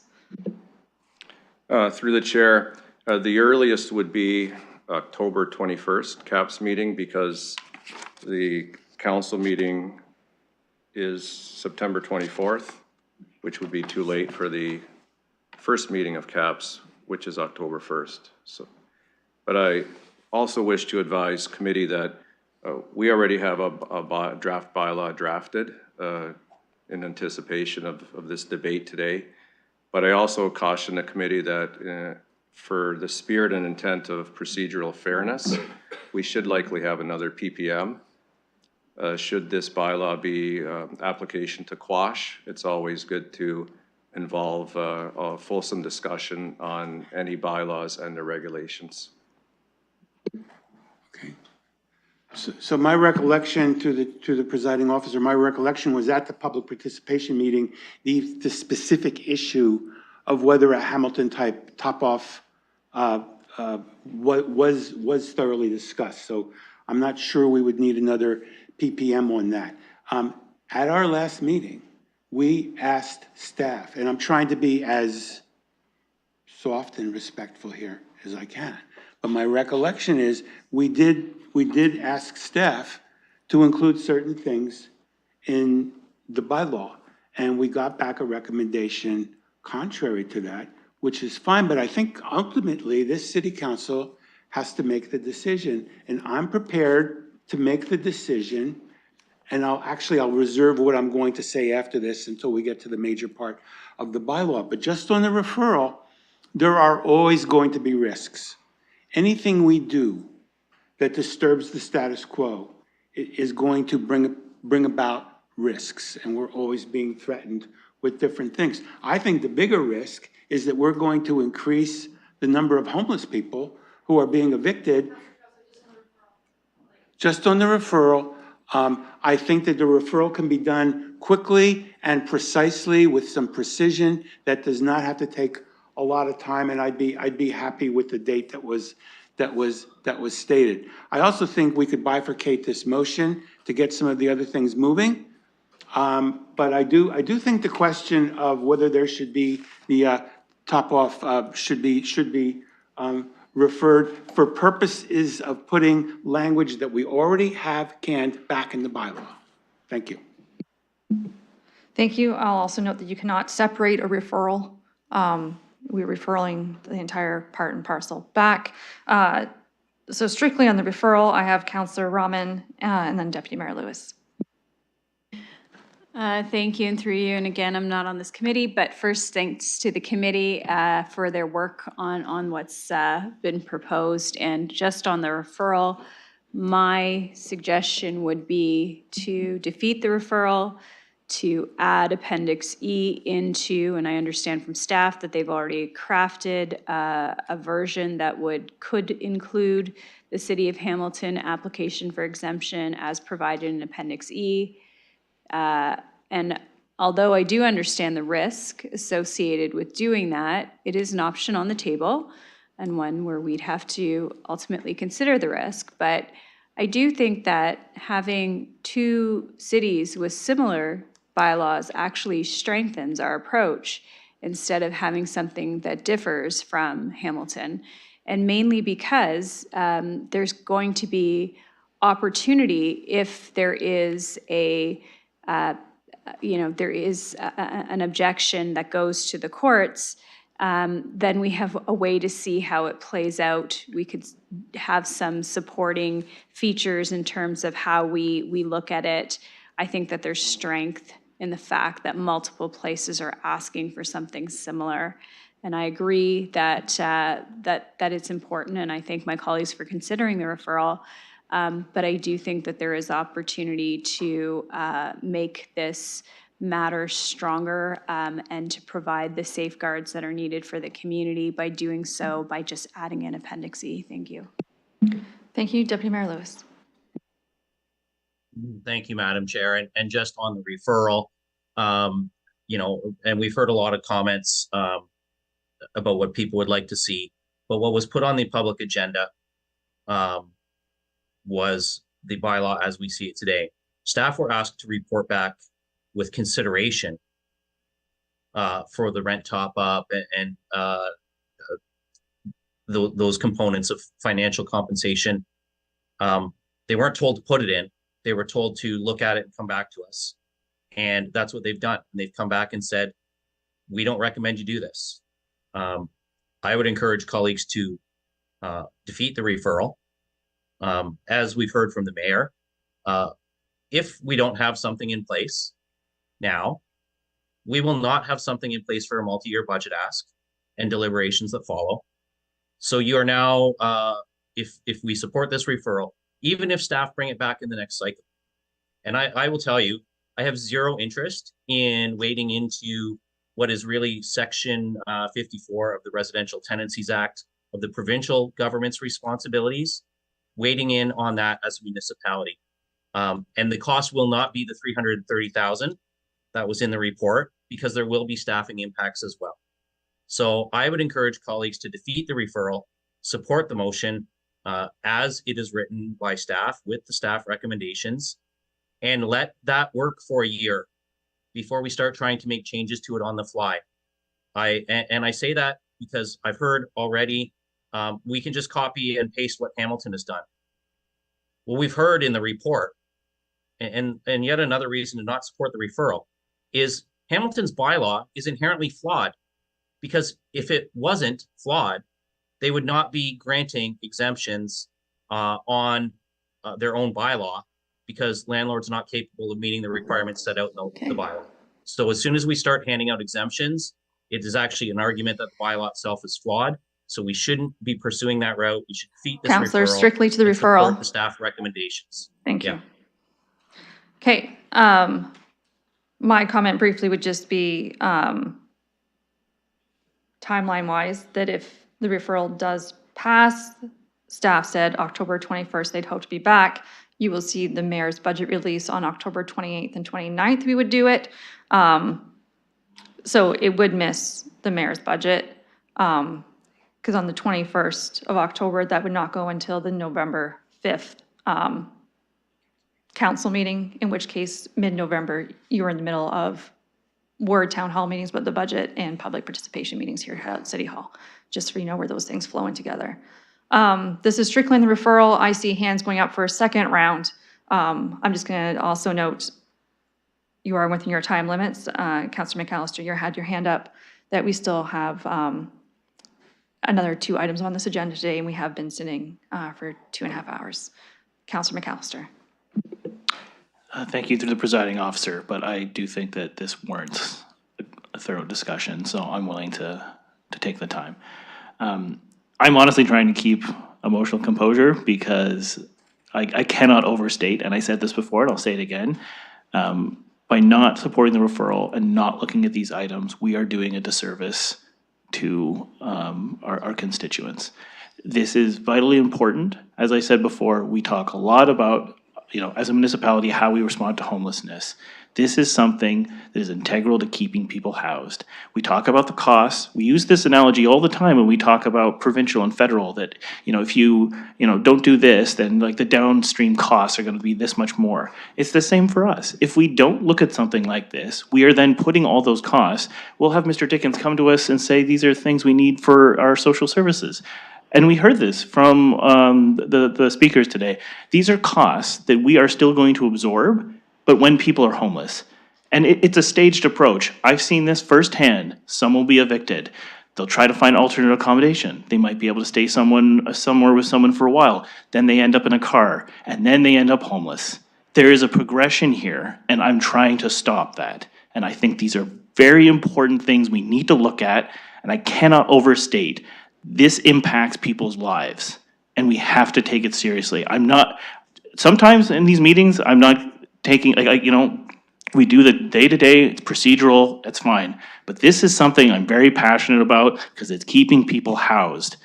And I don't think we should dismiss it. And I'm sorry, but sometimes I hear comments that I quite frankly think are a bit too callous. And I really think we all have to take this seriously. This is something vitally important to keeping people housed. Thank you. Looking for further speakers on the referral before calling the question. Councilor Ferreira? You have 2 minutes and 10 seconds out of your 5 minutes that have been used. Thank you, Vice Chair, Presiding Officer. This is this is a big issue, and we're very passionate about it, and I'm very passionate about it, and I'm doing work on it all the time, especially in my ward.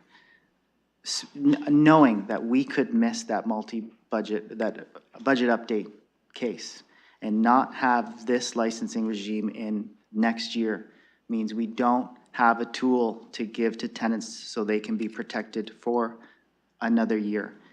If we need changes, I am more than willing, and I know other councils are more than willing to bring those changes in if anything is not working. I don't believe we are going to see too many issues come up if this regime is in place. I just don't want to not have that tool to hand to people who need it and have them wait another year potentially. That is a big worry for me. Again, what I was saying before, I feel like we have tightened the noose on the N13 tool with this licensing. And if we implement this, you are going to see those bad faith landlords using other means. They are going to change their plan and use the N12. They're going to start using, increasing harassment of that construction that I was speaking to before. That's what we're going to start seeing. That's where we need to start focusing. I am very worried that we are losing focus on the next step because it doesn't end here. This license, this issue that we're trying to combat doesn't end here at the N13 license that we're trying to bring through. That will continue with the next and then the next. We need to get ahead of the game and start getting at that level before bad faith landlords start thinking at that level.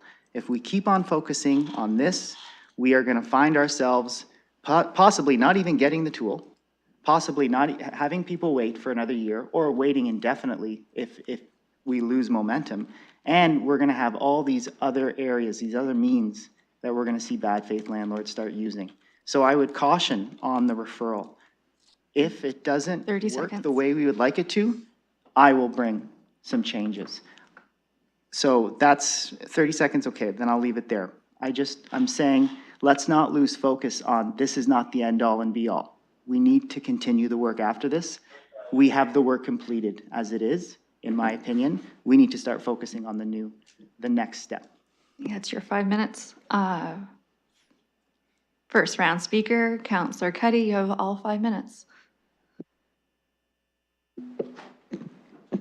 Thank you. Thank you, Madam Presiding Officer, and I appreciate the opportunity to speak at committee, although I'm not a member. And I would encourage all committee members to vote against the referral.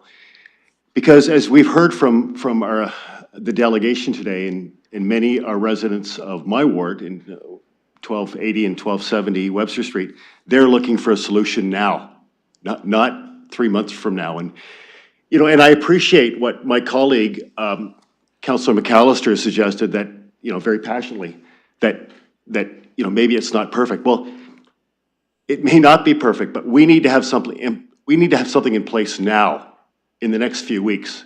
And by delaying this, we are doing a disservice to the residents of my ward and to the residents of the city. And there is nothing precluding Mr. Kurtolik and his staff coming back to us later and making recommendations to improve on the model that we'll have in place. So in conclusion, Madam Chairperson, I would encourage all of you, all staff, all colleagues on this committee to vote against the referral, and let's move this ahead. Thank you. Thank you. Looking online or in chambers for further speakers strictly on the referral. Seeing none, it is loaded in eScribe. Opening the vote.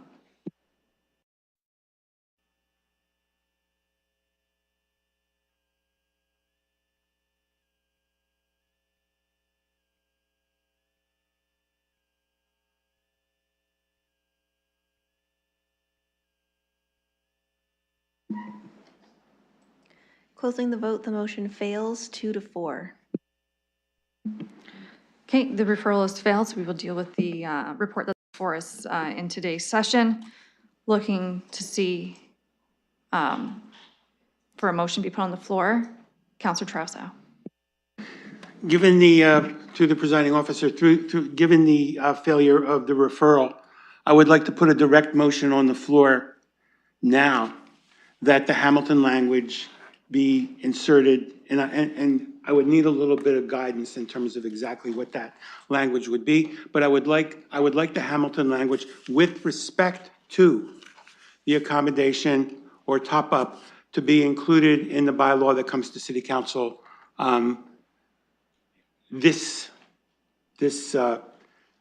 time. The main argument that well, that's the argument. I'll see if there's a second.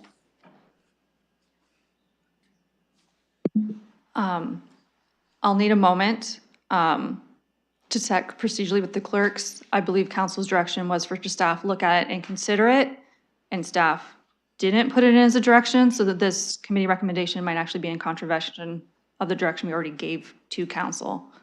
I'll just have to check if you just bear with me for a moment.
I didn't make note of what your highlighted section was to the city clerk. If you want, just, I could read it out, or I didn't.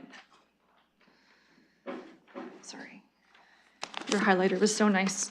So it was that civic administration be directed to report back to the Community Protected Services Committee on possible temporary alternate accommodations for displaced tenants on short-term rental top-ups.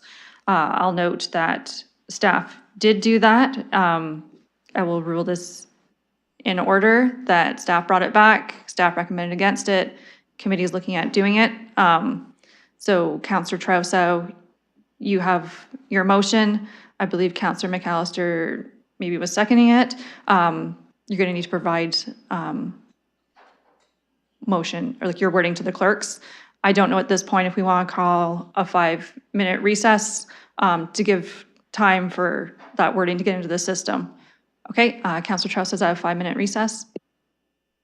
Because the language is somewhere in this packet and it's somewhere at this table, and I just want to put it in without a referral. And I just want to take the time to have staff assist me in finding that exact paragraph language, yes. Okay, so we have a 5-minute recess.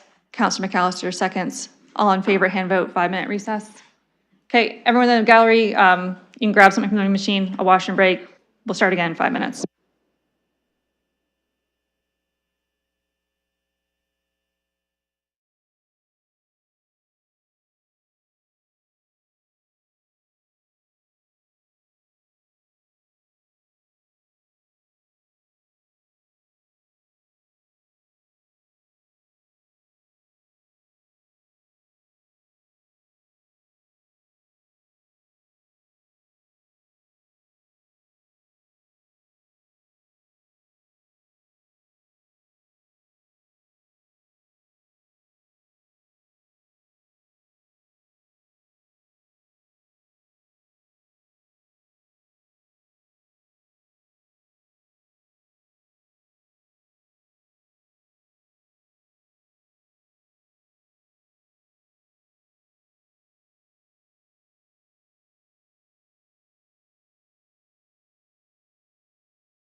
Okay, for everyone's information, okay, Councillor Traustadt has just rejoined us as they were the mover and seconder of the motion that we're about to be aware of.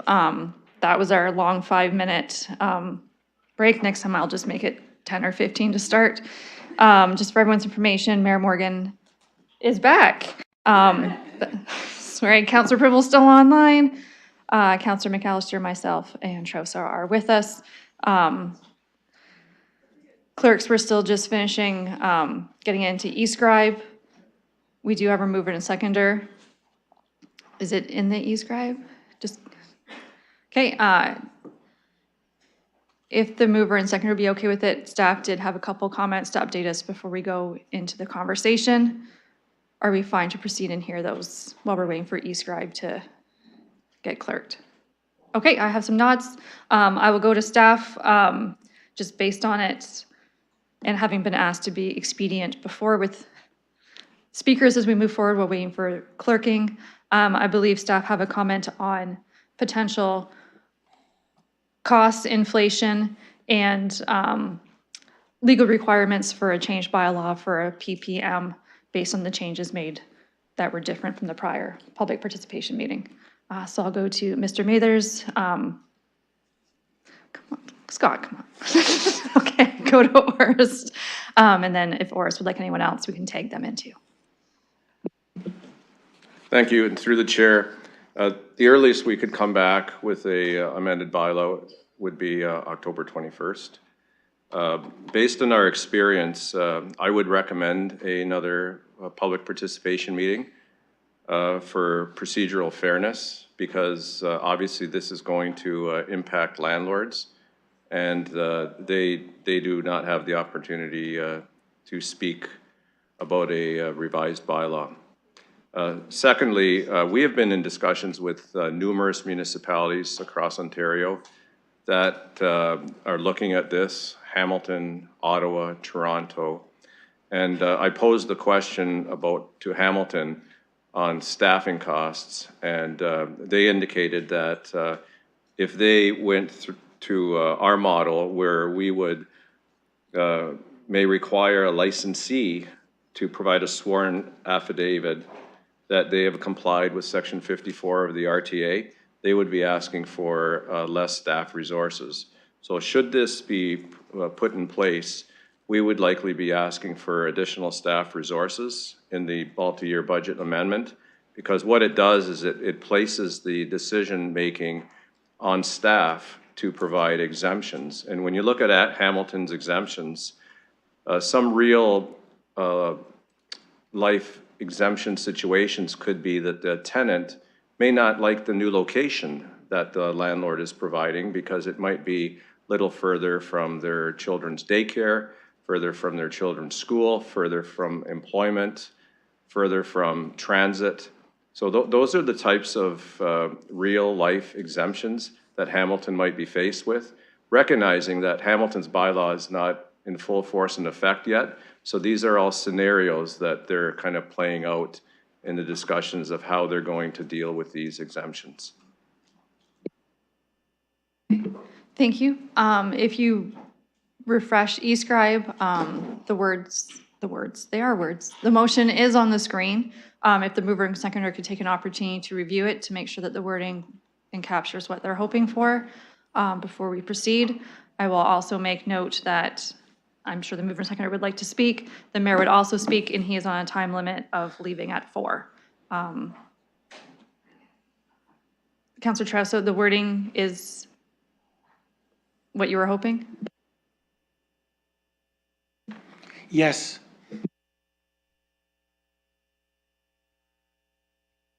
Okay, Councillor Traustadt, if you would like to go over your reasoning at this time, up to 5 minutes, then the mayor will take his opportunity and then depart, and we can continue at committee as normal. I think, thank you for this further opportunity. I think I've made my arguments in terms of why I want to see the Hamilton measure in here. I think with the top up, that does obviate the need for numerous exemptions. And I think it's one more incentive for a landlord not to do this. And I think that this bylaw would be better if we had it in there. understanding the limitations that I'm hearing at the table today, I do want to vote, on this. And should this fail, what was said about having the sworn statement might be the next thing that I raise as a reasonable compromise that we could land on. But I think I'm just going to stop because I want to give the mayor time before he has to leave. Thank you. That was 40 seconds of your time, just as I do keep track. Mayor Morgan. Yes, I appreciate the councillor trying to move an issue forward he's passionate about. I can't support what you're suggesting in the motion and the wording for three reasons. One, what our staff just said about their ability to actually bring a bylaw forward. And although the councillor may not feel that there is a need for public participation, meaning our staff have now said it several times.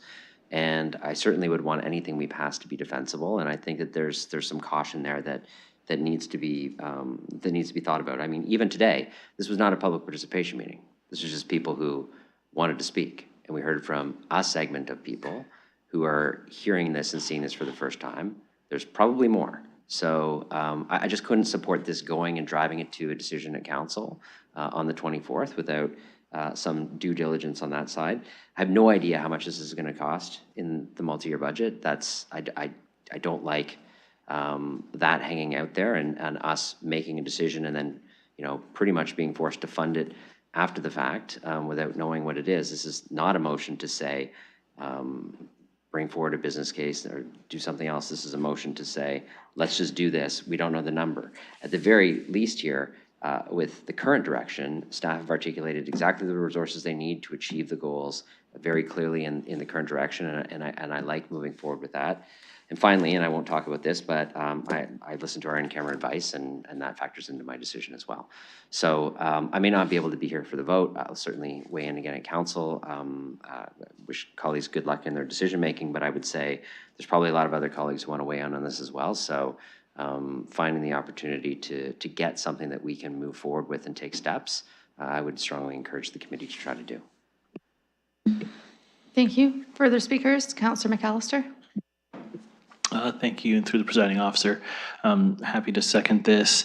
I've heard a lot today in terms of, expediency. We want something on the books. I agree. I think tenants desperately need something, but I'm still in favor of having something that closes a loophole. And I heard from Councillor Ferrer in terms of putting spikes in place to try to mitigate, but personally, I want to close it off completely. I would rather N13s be completely quashed as a usable tool by bad faith actors. I think this is something that if we have the opportunity to close the loop on this, I think now is the time. Whenever we talk about, we'll come back to it, I rarely see that happen personally. I think that that's a way of just pushing things forward without, unfortunately, creating a stronger bylaw when we have the opportunity. I think now is the time. I appreciate Councillor Trosso bringing this forward because I still think more needs to be done. I think this is, again, an important tool. We want to keep people housed. And I think, unfortunately, if we just go the other route, I don't think it has strong enough language to make it as effective as we possibly could right now. Thank you. So I will be supporting this. Councillor Ferrer. Thank you, presiding officer. So we didn't get the spikes that I wanted, the extra bigger spikes that I thought would be good. But, just kind of hearing what staff has commented on the public participation meeting component, that all equates up to me to this being delayed and possibly not being implemented next year. And I already have people that I'm unable to help, and it's just breaking my heart that I can't. And I don't want to have that in the future. And I know there are more potential people to come. I would like to give them this tool when that time comes. And I feel like I just don't want to keep the landscape open without protection for anybody next year. So the quicker this gets implemented, if we need to come back to it, cycle back, I'm more than willing to do that. I'm more than willing to look into more things. I feel like we did get the information we needed with respect to the alternate accommodations and top-ups. I would love to have that. I just don't see that within our jurisdiction, and I'm worried that that would risk everything else. So I don't want to see this get delayed any further. with that, we can make some additions if we see things not working. I do intend to bring another motion for those extra amps at council because I do feel like we need those extra spikes. As I'm saying, the loophole, as Councilor McAllister has correctly stated, he would like to constrict it. The loopholes I'm talking about it's constricted, but it is a little bit open, and that's why I speak it to it as with spikes inside that loophole. So when any type of bad faith actor looks in, they are not going to want to navigate that. And that's why I keep on saying we need to start focusing on the next means that a bad faith landlord will be using. So with those in mind, I don't want to lose sight of the fact that this is not over here. I do feel like the licensing regime that we're proposing will work, and it will see those bad faith landlords look to other means. We need to start focusing there. Let's not waste our time and get hung up here. So this is why I would not be supporting this motion as it is. I want to see this get to council. I want to see it get approved. I want to see a budget update come in time. I want to see this licensing get implemented, and I want to be able to give that to tenants who come to me who are having issues with getting served fraudulent N13s. Thank you, Councillor Pribble. Thank you, Mr. Chair. I will not be supporting what's in front of us. I will be supporting the original one. And I just want to let you know that what's in front of us, we keep saying Hamilton. Hamilton is so far a theory. It's on the paper. We do not know how it's going to work out. It very well could work out that the projects will be delayed, that there will be increased costs for the landlords. Guess what? They're gonna increase the cost for the tenants. Exemptions. The exemptions, I can't see that any landlord would not be taking advantage of exemptions. They would be against each other. So I believe that exemptions will be used almost or very frequently. But I think that what we have from our staff makes sense. It's moving us forward. We are in the right direction. Let's see what that brings us. Let's see what happens in Hamilton. And I would love to pass this. Let's move on. Tenants are more protected than they were before, and let's monitor it. And if improvements need to be done, we'll make them. But I really want to move on. I want to approve what the staff presented to us. I will not be supporting what's in front of us. I do know what delays, and I actually believe that potentially it could even backfire on the ones that we want to protect. Thank you. Okay, thank you. That, I guess my next speaker was me on the list. I won't be supporting this either. Looking for next rounds of speakers before calling the question. No. Oh. Councillor McAllister. Thank you, through the presiding officer. You know, I've tried to speak to the humanity of this, but it's unfortunately not landing. Just on the pure economics of it, what I don't think my colleagues necessarily fully grasp is that fines are just one tool. And personally, I've seen landlords just absorb the cost of a fine as a course of doing business. And so what I see as spikes, as Councillor Ferreira has reiterated through this debate, it's just going to be absorbed. When you look at the massive increases of rent, it's still too much of an incentive to try to go down a route with this, evict someone, and then jack up the rents. It's too lucrative for some of our bad faith actors. And I still think unless you have this portion, which I view as the accountability side of the bylaw, that even if they decide they want to abuse it, that they're still being bound to provide rent top-up and accommodation. So for me, this is the backup. And if you take away the backup, I still think you're going to have bad faith actors. And I unfortunately think the intention of this is going to be quite muted. And we even heard today that there's a lot of this that's going on that's completely under our radar as is. So if this fails and we move on to the next thing, I'm going to personally be asking for a lot of data on this, because I think we need to get better line of sight on the abuses that are going on. Because if we don't have an accountability portion in our bylaws, they're falling flat. And I think that this is very important to have as part of our bylaw. Further speakers? Not online? Seeing none in chambers? Calling the question?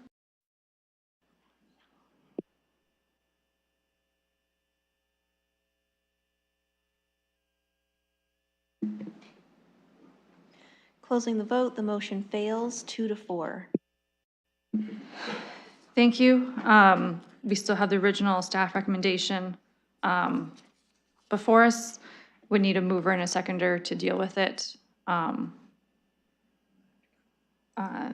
Sorry, the mayor's just advising he needs to go. So for meeting minutes, he has now taken leave from committee. Councillor Pribble, are you leaving too, or you had something? Sorry, Chair, I thought you were looking for mover for the staff recommendation. I am. There is in the report A through E, looking to see if someone had that or something else. Councillor Pribble? Yes, I would like to move the staff's recommendation. Okay, A through E, just making sure. Yes, correct. Yes. Okay, so the entire staff recommendation as per the report, A through E, moved by Councillor Pribble, looking to see if there would be a seconder. Okay, the clerks can note me as a seconder. A through E is on the floor, looking for questions or comments on the report or anything else as per committee. Councillor Trousseau. Through the presiding officer, this is to the staff, and it's with particular regards to what was said about requiring a sworn statement as part of the as part of the paperwork that goes in. Is that something that would need, or is that something that would benefit from from an amendment to make it explicit that that's happening? Would that require, in your view, a separate public participation meeting? Because it seems to me as if, short of everything else that we've been talking about, that would be better than not having that sworn statement. So how can we get this sworn statement piece in? To staff. Yes, through the chair. Because this is an amendment to an existing bylaw, being the business licensing bylaw, the license manager may place conditions on licenses. We do that quite often. This would simply be a condition of holding the license, and we don't feel we need council direction to do that because it is delegated authority to the license manager. Councillor Trousseau. That's fair enough. I would just like assurance that this is something that would just routinely be done, and that everybody that's getting involved in this situation knows that they will have to file this statement. You know, there's something very serious about a sworn, an additional sworn statement, and I think it's better than not having it. What I think I hear you saying is you're going to do it anyway? And I'm seeing heads nodding in the positive. And could I get a? Yes, through the chair. Our officers have discretion, so we look at every application individually and neutrally, and we would have that option. We have that option currently on all our business licenses, and we use it where we need to. Councillor? Because the next one I didn't know if you were finished, because I had Councillor Ferreira after you. Councillor Ferreira? Thank you, presiding officer. So the reason I didn't second or move this is because I do feel like we need that fee schedule to be changed just a little bit. You know, Councillor McAllister correctly stated, you know, he wants to, there's the spikes, and that's kind of what I've been using as an analogy. I just want to make those spikes a little bit bigger. With the economics of it all, if you look at my one portion of that with the fail to apply for license, that's a schedule that will continue to be paid again and again, and it's set without any discretion on staff. That is just how it is, $2,000 a month, then $4,000 a month if after 3 months, and that just continues on and on. I think that would be a good enough deterrent. I will vote for this as it is because I wasn't able to get that amendment on, but I am going to bring that amendment to council. We need to increase that aspect of it because I do feel that will bring it over the tipping point to be thoroughly effective. It's effective as it is right now, but I think we can go a little bit further and get just a little more thorough on the effectiveness of this licensing. And again, I will also be in consultations with council and with the community because I think we need to start looking at the other tools that are going to start being used by these bad faith actors. So at this time, I am only supporting it to get it to council, but I am going to bring that motion, so expect that. And I'm hoping that we get that approval at that stage because we can get a little more thorough with this. Okay, thank you. As always, anyone could do anything at council, just you would need a mover and a seconder in that space as well. And ideally, advance notice to colleagues helps us be prepared. Councillor McAllister, please proceed. Thank you. And through the presiding officer, just following up on Councillor Trosso's questions to Mr. Katolik. I don't like that it's discretionary. Is it possible to have that as a matter of course for the licensing? Because my issue is if it's just left up to the officer who's issuing the license, I would rather, as we've talked about a lot today, have that as a matter of course, that they are required to have that. Mr. Katolik.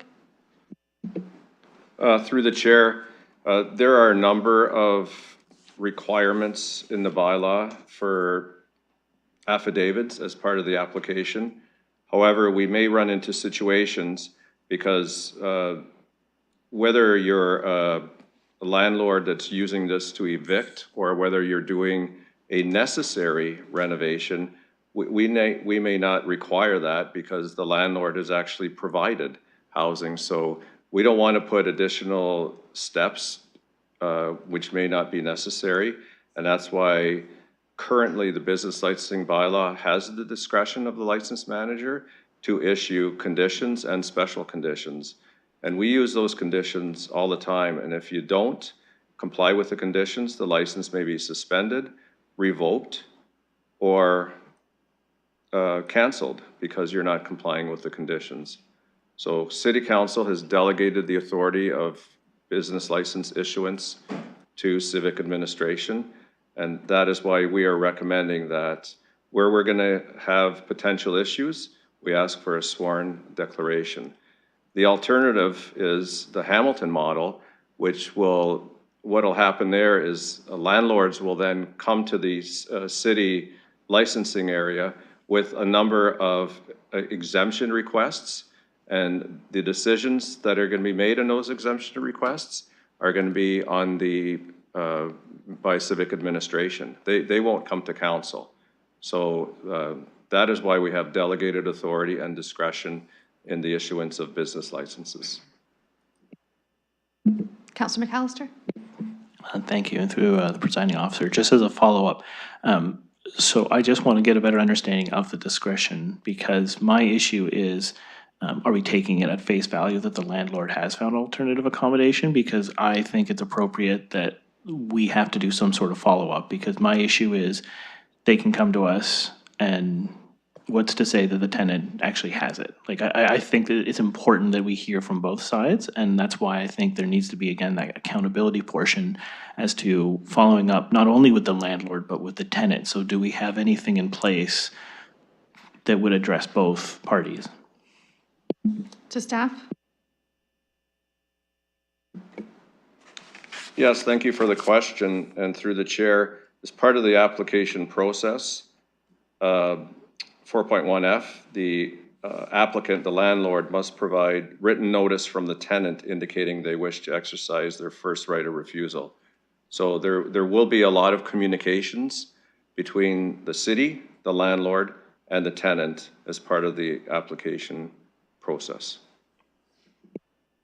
Councillor. Thank you. And through the presiding officer, I'll wrap up my comments here. I know we've had a long discussion about this, but as I've repeatedly said, I think it's very important. Unfortunately, you know, the two efforts that we made to try to strengthen this didn't succeed. You know, will of council. I'm expressing my disappointment that we didn't get a stronger bylaw. I'll support what we have, considering there's clearly not the votes to do anything else, and I don't want to go on the record voting for nothing, because I still think tenants deserve something. I would have preferred something stronger. I unfortunately don't think there's enough support around the horseshoe for that. I will keep a close eye on this. To Councillor Ferrer's point, I think we should come back to it. We obviously, you know, whenever it's implemented, this is something we really need to keep eyes on. There's much more work to be done, N12s, There's many more avenues, unfortunately, that can be exploited, so we really have to keep a close eye on this. I will support it, but I do it begrudgingly because I think we could have done a lot more with this. Thank you. Yep. Sorry, I do see Councillor Trouse's hand, but I'm going to Councillor Pribble first, as he has not had an opportunity to speak first on this. Please proceed, Councillor Pribble. Thank you, Presiding Officer. What I heard today from the staff, the timing with the budgeting update, the public participation meeting, etc. I hope we pass this, what's in front of us. I hope on September 24th, the people who are sitting at the balcony, and thank you very much for coming. Thank you very much for advocating for yourselves and for all your close ones. But I'll tell you right now, if we move forward, September 25th will be something in place that's better than it's ever been. And let's move forward from there. One more, and I know I mentioned it about Hamilton. You know, when we talk about bad actors, can you imagine if there's a bad actor that wouldn't take advantage of the exemption and trying to make a case for himself, for herself? I can't, if they are bad actors. Let's please move this. Let's move forward. From starting September 25th will be something better than ever. And let's build on that. Data, very important, what my colleague councillor said, and we'll work with that. We are moving forward. Thank you. Thank you, Councillor Trousseau.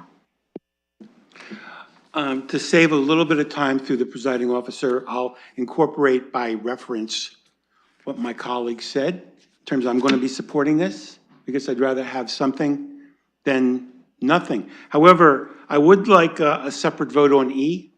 And I'm going to be voting no on E because I think this is something that we could defer without doing any damage to the implementation of this bylaw. In fact, do I need to make a motion to take E out, or would I simply vote it down?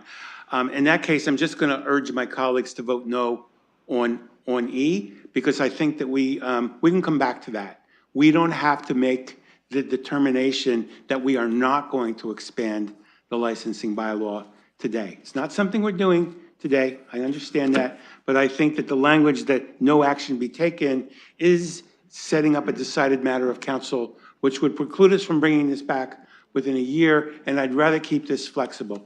So I guess my question to staff is, would you have an objection if E came out?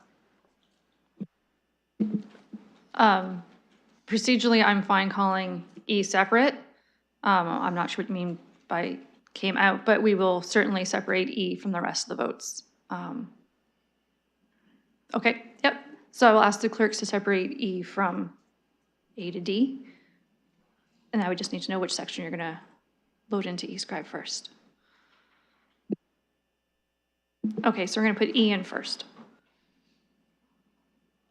Looking to see if there's other further comments or speakers before we call E.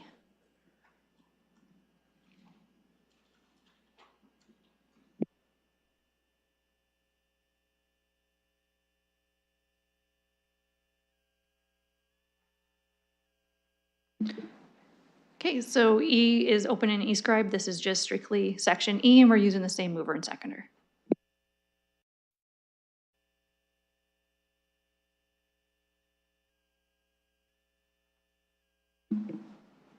Closing the vote, the motion fails 2-3. Okay, and loading into eScribe now will be section A to D of the staff report that has been already moved and seconded. It'll be opening for a vote momentarily.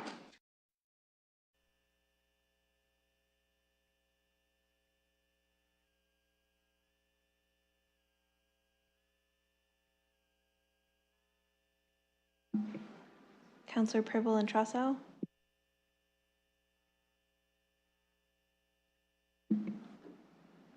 Closing the vote, the motion carries 5-0. Thank you. That disposes item 2.2. We still have 2.3 and 2.4 to take care of at committee today. Members of the gallery are welcome to stay or take leave. As the presiding Counselor Chaucer believes it's a good time and you can spend the rest of the afternoon with us. Counselor Farrar, would you like me to return the chair to you for item 2.3 being the regulating maximum temperature in rental units? Thank you, Presiding Officer. I can take the chair for that item. All right, just a second, Counselor. All right, 2.3, regulating maximum temperature in rental units. We have a staff recommendation, but I will look to Counselor Trussell. Thank you very much. Through the chair, I would like to hear a little bit from the staff, particularly on the precise question of the applicability of a potential ordinance, of a potential bylaw to units that do not currently have air conditioning. And I also would like to move that we hear the delegations A and B. Thank you, Counselor. Just a second.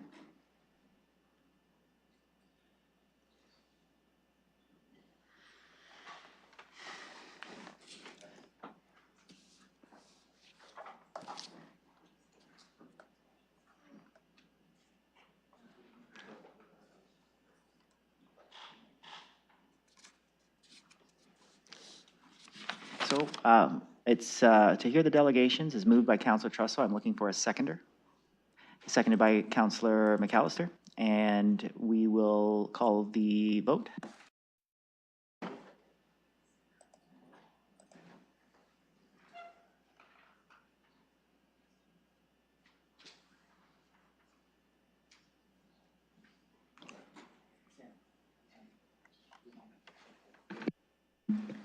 Closing the vote, the motion carries 5-0. Okay, Counselor, you did have a question from staff, so I will go. Did you ask that question? I can't remember. I do have questions. Okay, I'll go to you first. First of all, thank you for that report.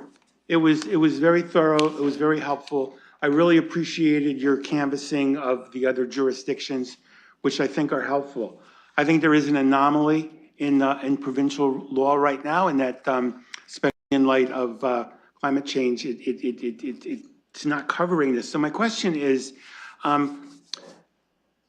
when I look at the beginning, just what's on the table, it doesn't preclude looking at units that don't have air conditioning. But when you look to the second to the last page, it says except. So I'm wondering if we could just get clarification on that, because especially in light of the fact that there is a report that's going to be coming from the medical officer from the Middlesex Health Unit next week, I would rather not preclude.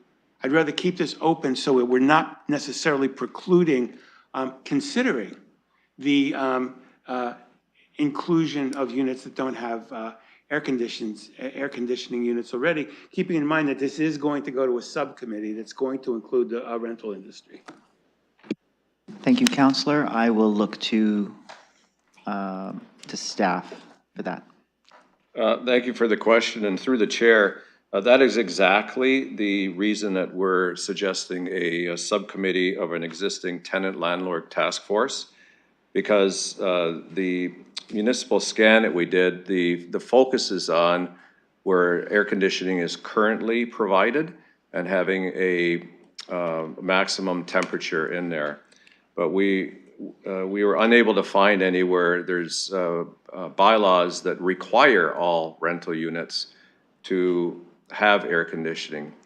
So we are aware that the Canadian Board for Harmonized Construction Codes is talking about this. We have been speaking with multiple municipalities across Ontario. We've been speaking with our local health unit. And the goal of this subcommittee would be to look at the possibility of requiring that all rental apartment buildings provide air conditioning units, and also requiring that all new apartment buildings have air conditioning. So it's a big picture, because when you start talking about retrofit, it's not that easy to just retrofit an entire apartment building with air conditioning.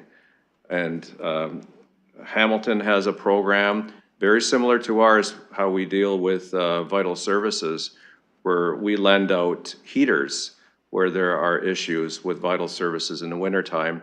Hamilton's looking at a program where they would lend out air conditioners, and they would have criteria on who would get those air conditioners. Obviously, there'd be a cost to lending these out. So there's a lot of issues on the table. This is only our first report on this.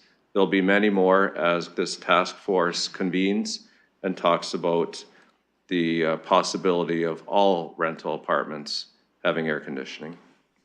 Thank you, Mr. Katolik. We'll go back to Councilor Trust. Thank you. That addresses my concerns. I just want to make sure that by approving this staff report, which is fine, well, I want to hear from the public who are delegating here. We are not precluding the addition to all units, and I think your answer is that's still on the table. One other procedural question is, and I think the answer to this is going to be no, but I have to ask. Can a counselor sit on this subcommittee? Thank you, Councilor. I will look to Mr. Katolik. Thank you for the question. And through the chair, normally when we have task forces, it is made up of specialists. So in this instance, we would be having landlords, tenant advisory groups, property management advisory groups, the health unit, London Hydro, building code specialists. We already have a tenant landlord task force. And in fact, many of the people that want to speak on this today are already part of this task force. Thank you. Back to Councilor Trussell.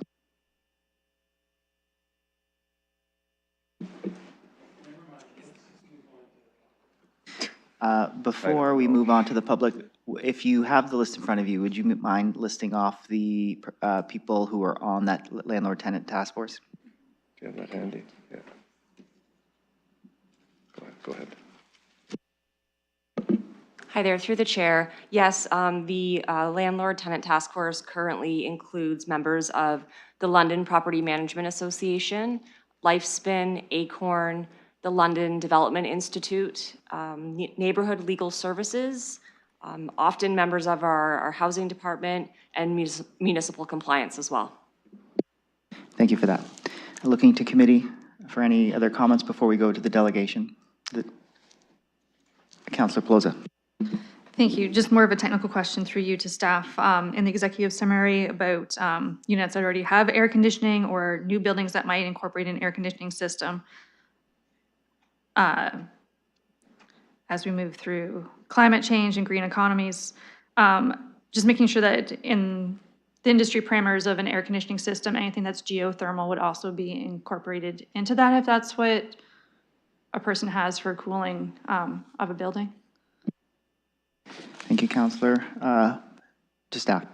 Yes, that's correct. We would look at any heating or HVAC systems that are available currently in the marketplace. Thank you, Councilor. My final one would be, as we talk about for units that already have an air conditioning system, what is the current licensing or bylaws, if any, that govern how quickly repair to those systems are to be implemented? Staff. Through the chair, it's under our property standards bylaw, and we look at each situation independently. There have been some supply chain issues in getting repairs to some of the larger systems. That's why in the wintertime, we have a program where we lend out on a short-term basis heaters, and possibly under this program, we might be lending out portable air conditioners. Thank you. Councilor. Sorry, just overall, like I've just heard from some tenants that, we're in the middle of a heat wave and they're like, oh, I'll send out like a repair person ASAP to like look at your individual like townhouse unit. And it's over a week and it's like, you haven't even sent anybody. Just generally, what are the parameters? I know some big buildings absolutely got HVAC and fancy stuff, but just sometimes it's just, yeah. Mr. Katolik. Thank you, Councilor. Mr. Katolik. Yes, through the chair, we have to follow the provincial procedures of property standard orders. However, we try to do our best in, convincing landlords that this is a high priority issue, probably a little bit more important than some of the other maintenance issues because it affects people's health. Thank you, Counselor. That's it? Thank you. All right, I'm looking to committee. Okay. Ms. Velastro, are you ready? Oh, it's not Ms. Velastro. Who is the? Okay, I have a K. Pagniello. Apologies if I No worries. correctly. Okay, please state your full name, and then I'll tell you when you have your 5 minutes. Certainly. Christy Pagnallo. You have 5 minutes.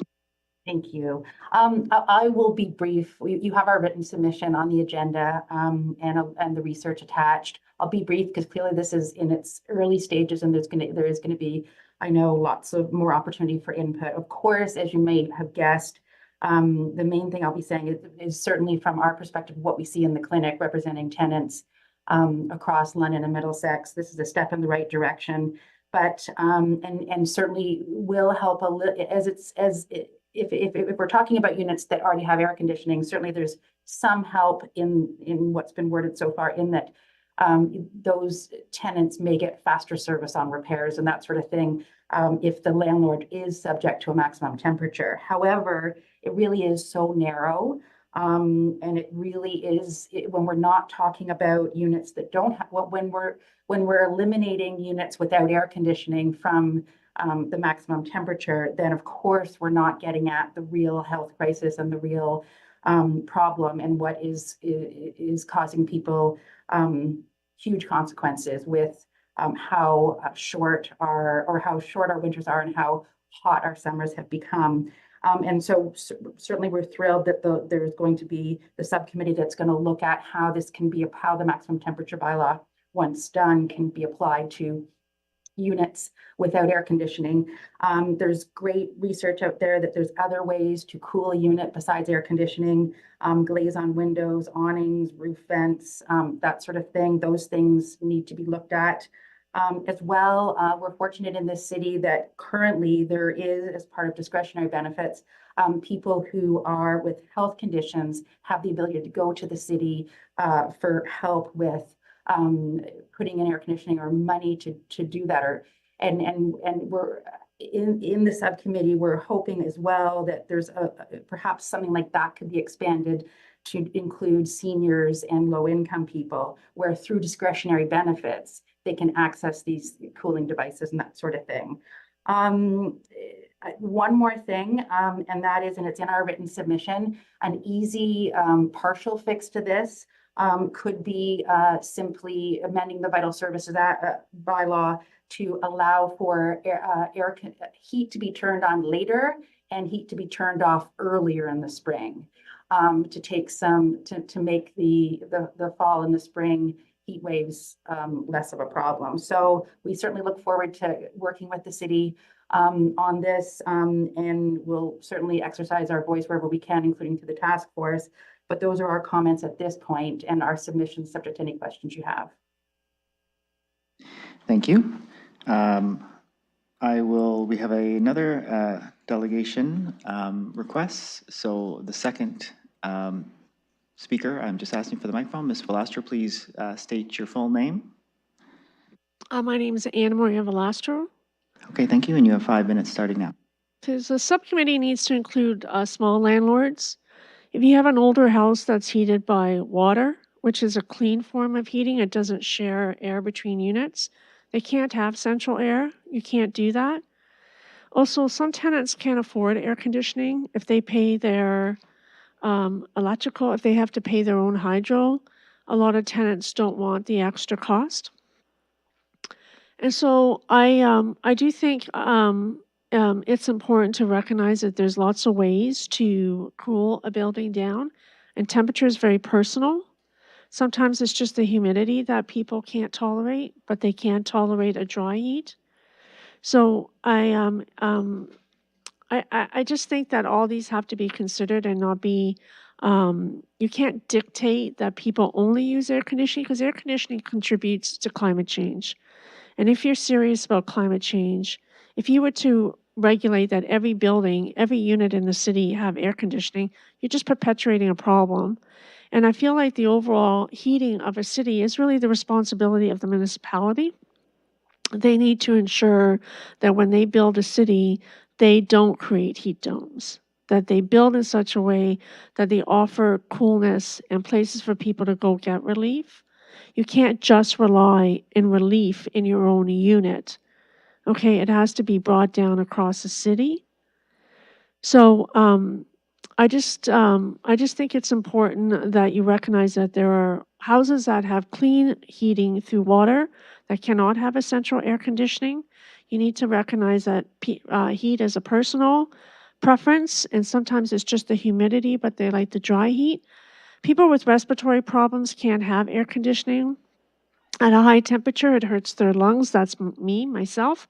I cannot sleep in an air-conditioned room unless it's on very, very low. So it's not as simple as just regulating air conditioning.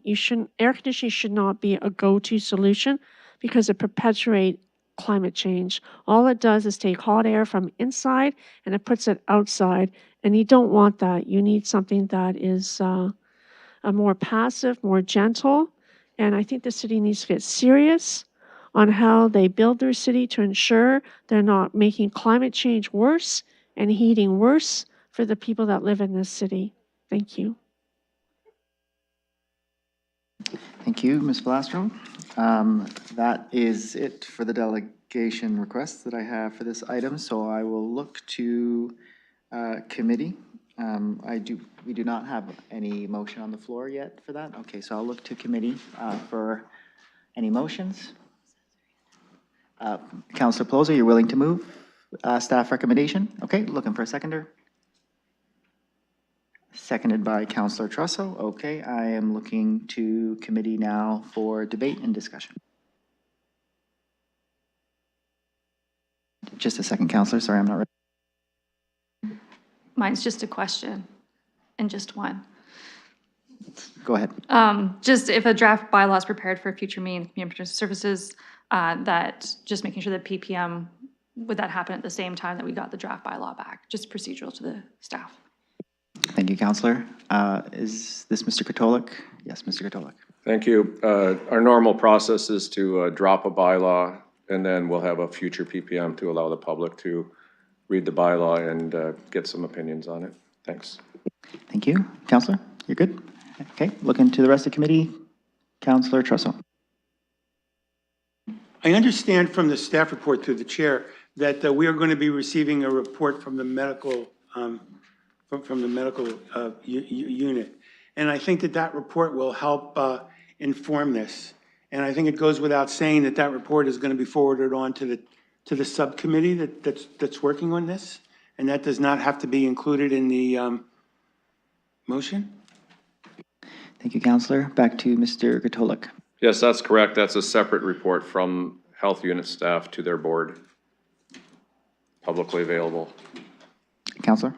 That's what I thought. And I also want to note that the title of this whole piece is not mandating air conditioners.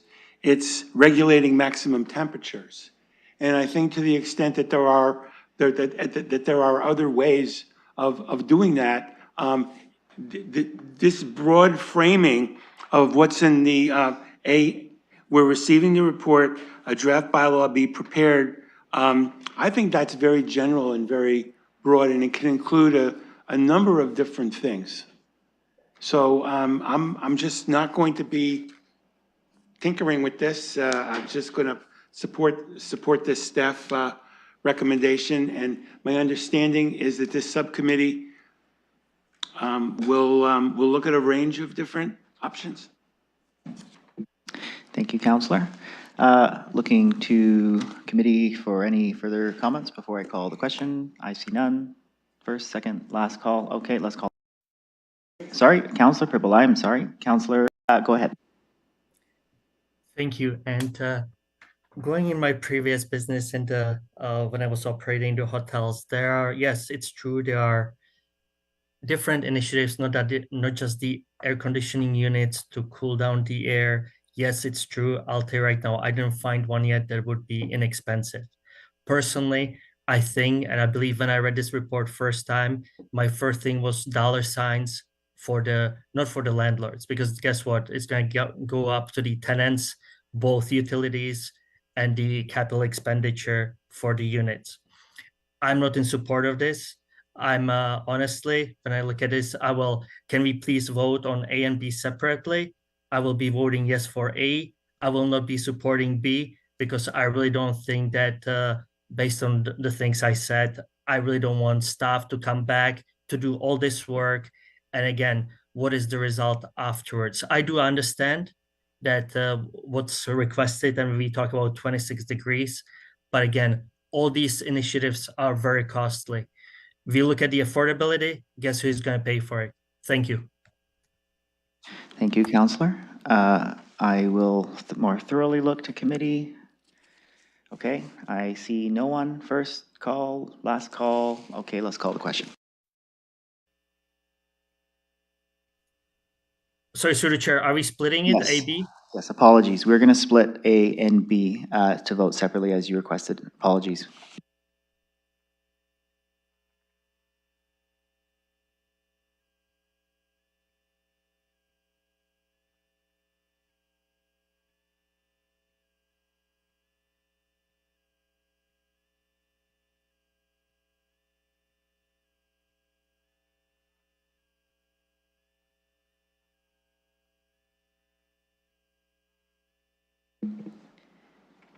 Closing the vote, the motion carries 5-0.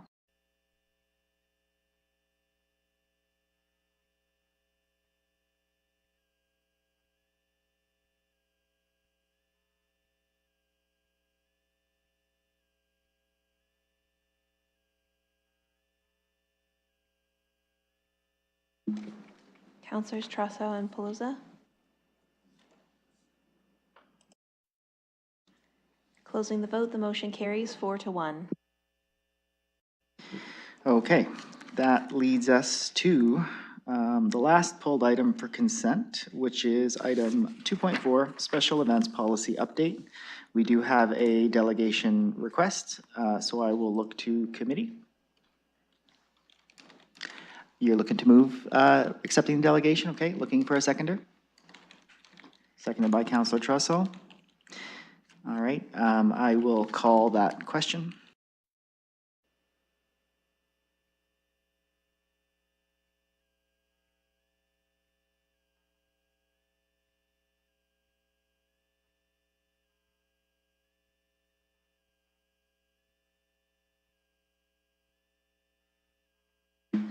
Closing the vote, the motion carries 5-0.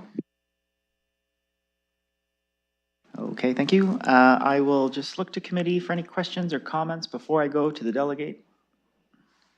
I see none. Okay, I believe this is Anna Maria Velastro for this one. So you've already stated your name, so I won't make you do that again. So you have 5 minutes. So the request is that crafting a bylaw needs to include the residents that are most impacted by these events. They need to go and actually reach out to people to talk to them. They can do that through neighborhood associations, and they know who they are. There's lots of complaints about the festivals as they currently are, and I don't appreciate having a stakeholder consultations without residents because they have skin in the game, and I find it disrespectful.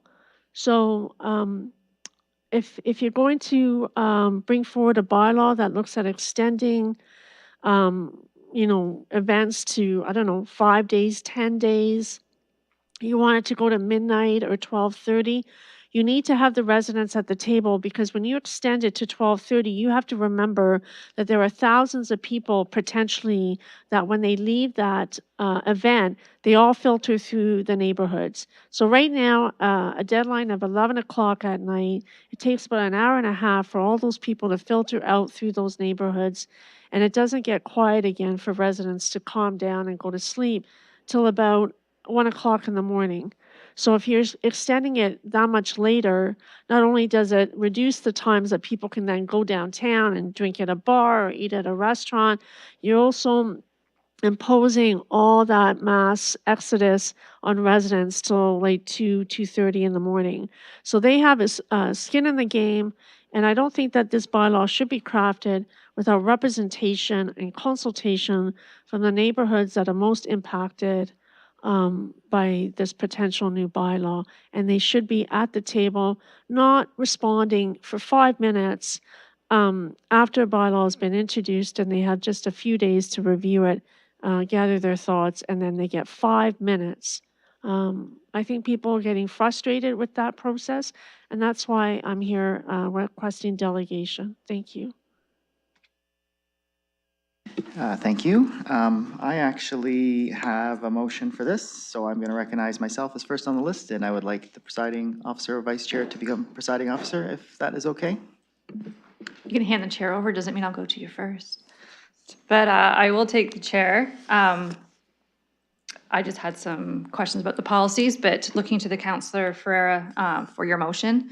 And then if you have a seconder, if the clerks have it, do let us know. Thank you, Councillor. I apologize for having myself first on the list. I know I get a little advantage for that.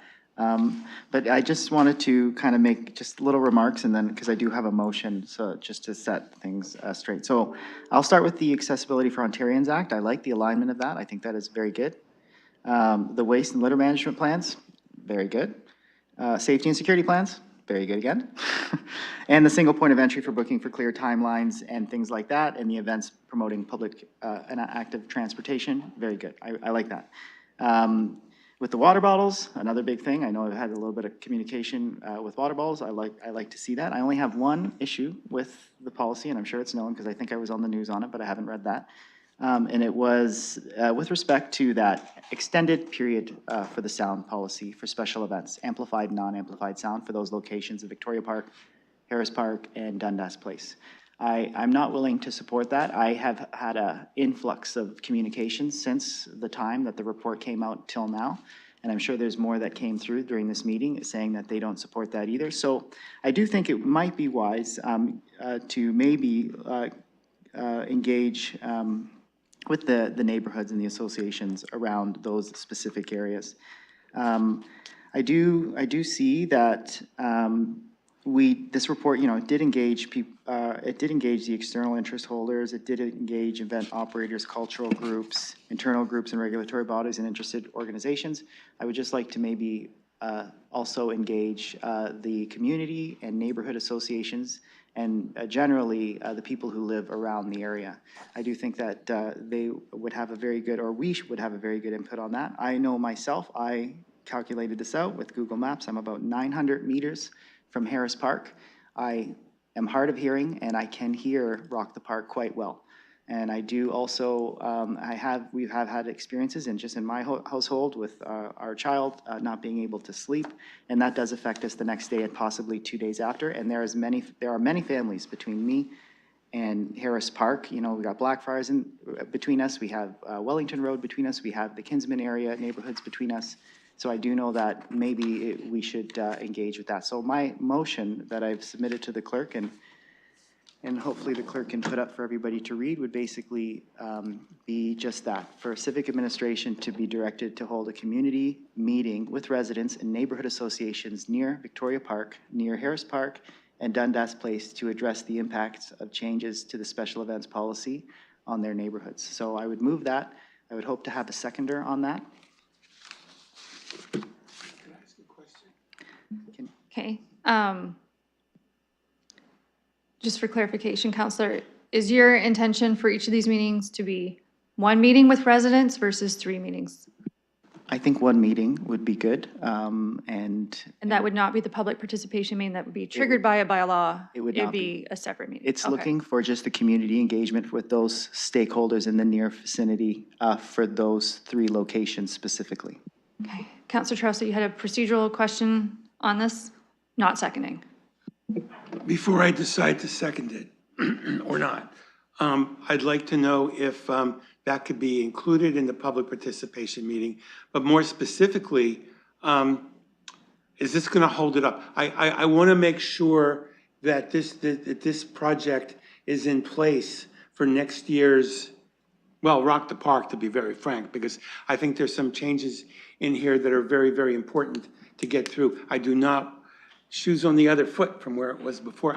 I just don't want to hold this up. Can that be accommodated quickly without holding this up? Or would it be more direct to just make a motion on the floor to limit the time till 11 o'clock? That's, Okay, from staff, looking at timelines of this, PPM's council, of at what point do we hold our own selves up? Thank you, and through Ms. Presiding Officer, our next step in this is actually to go out and fully engage the public through our Get Involved website. So as soon as this passes by council, we have a survey, we've got our website ready to go on Get Involved, and we'll be sending out that to receive input on all aspects of the proposed options in the policy. We purposely then put off coming and doing a public participation meeting until November. That gives us at least a good month to get community engagement from community members throughout the city on the proposed options in the policies. So I'm assuming, and I don't want to speak for my team, but if this passes and you direct us to hold a community meeting, I'm sure we can hold that the end of September, early October, as we won't be coming back to this committee until November to hold our public participation meeting, which then allows us to bring back, hopefully, a revised policy by December so that, yes, Councillor Trosso, it will be come into effect January 1st, 2025 is our hope. one other follow-up question through the chair. Does this, I don't think we're ready to make the decision on the 11 o'clock versus later. So to the extent that this policy purports to extend it, could we take that out and put it in sort of option brackets saying to be determined? Because I can tell you right now, I am not going to support going beyond 11 o'clock plus 15 minutes for the reasons that were stated. But I want to support this. And I'll save my other comments on why I want to support it for a few minutes. But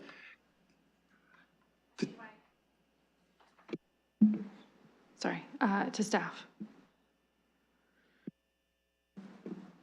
Thank you, and through Ms. Presiding Officer, we have actually in our report, we have highlighted five policy updates, so we can specifically articulate where those policy changes are. For example, water as much as possible, our waste management plans, extending to midnight. So we can clearly articulate what the recommendations are. We can provide the community's feedback on those recommendations. And then you're correct, council can look at the policy if they wish and say yes or no to those specific recommendations and changes. Okay. Councillor Pribble, do you have a comments on this or questions? Or are you looking to second? Or just go on the speakers list? Actually, sorry, do you know what? I'm not ready to second. I actually thought it was seconded. I just had a couple of questions for the staff, but I guess appropriate would be first if someone wants to second it, sorry. Councillor McAllister, is that you seconding? Is it necessary since we're going? I guess it's a question of, is it necessary is a question for Councillor Ferreira because it's his motion. If he's satisfied with staff's answer in doing extra engagement through neighborhood associations that he knows exists, Councillor Ferreira. Thank you, Presiding Officer, for recognizing me. The reason that I was looking for a community meeting is because I do know that a lot of the residents that are not communicating still may have issues. So that's why I was thinking of something beyond online. And the reason, and I'm with the councillor on the extension of the time, but you know, there's things that I know. Okay, so time out. So you still want this to stand? Yes. Yes. Councillor McAllister is still seconding it. And for clarification through you, you said, you made a comment that you said hold a community meeting. Your expectations are in person and not virtual or hybrid? I would assume that a hybrid model would be the most capturing of all the demographics. I'm just concerned with people who are not or in person and recorded for later. I don't know. Sometimes that's the sticking point that holds us up or me up sometimes, just to staff.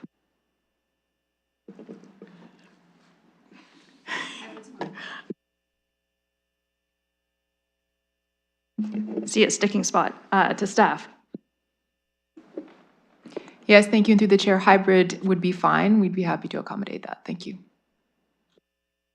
Okay, so we can just put a hybrid community meeting into the wording so that everyone's on the same page. We have our seconder, continuing my speakers list, Councillor Pribble.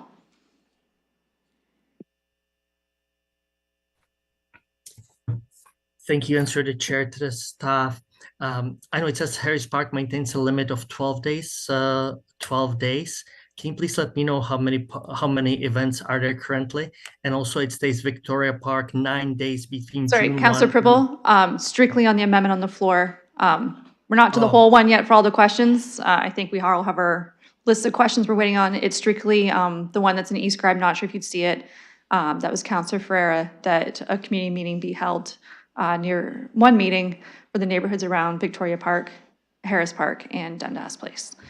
That's it right now, and then once this is taken care of, we can do the main motion as amended and then get into all our questions about the other parts. So do you want to hold tight for now? I'm gonna hold tight, that's why I lowered my hand. Okay, I will hold tight for now. Councillor McAllister, strictly on the amendment on the floor. Yeah, and I'll be very brief through the presiding officer. Happy to support it. Totally understand where the councillor's coming from on this, especially with all of those being in his ward. I could understand you'll definitely get a lot of messages about that. So as much engagement as you need, happy to support it. Thank you.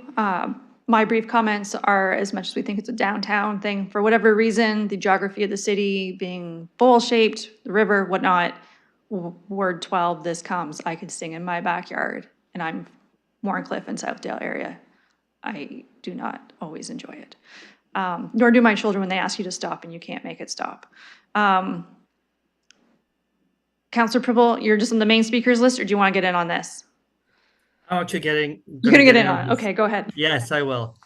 Do you want, I'm not going to support it. And the reason why actually I'm not going to support it, because I believe that I know what the neighborhoods would want, and I'm actually in line with them. So I'm not going to support it. And I would be satisfied with the plan that the staff had and how to move forward. So I will not support this. Thank you. Okay, that's all my speakers on this item, just on the amendment. Then we'll get to the main motion. So just the amendments on the floor for this extra engagement with some communities calling the question.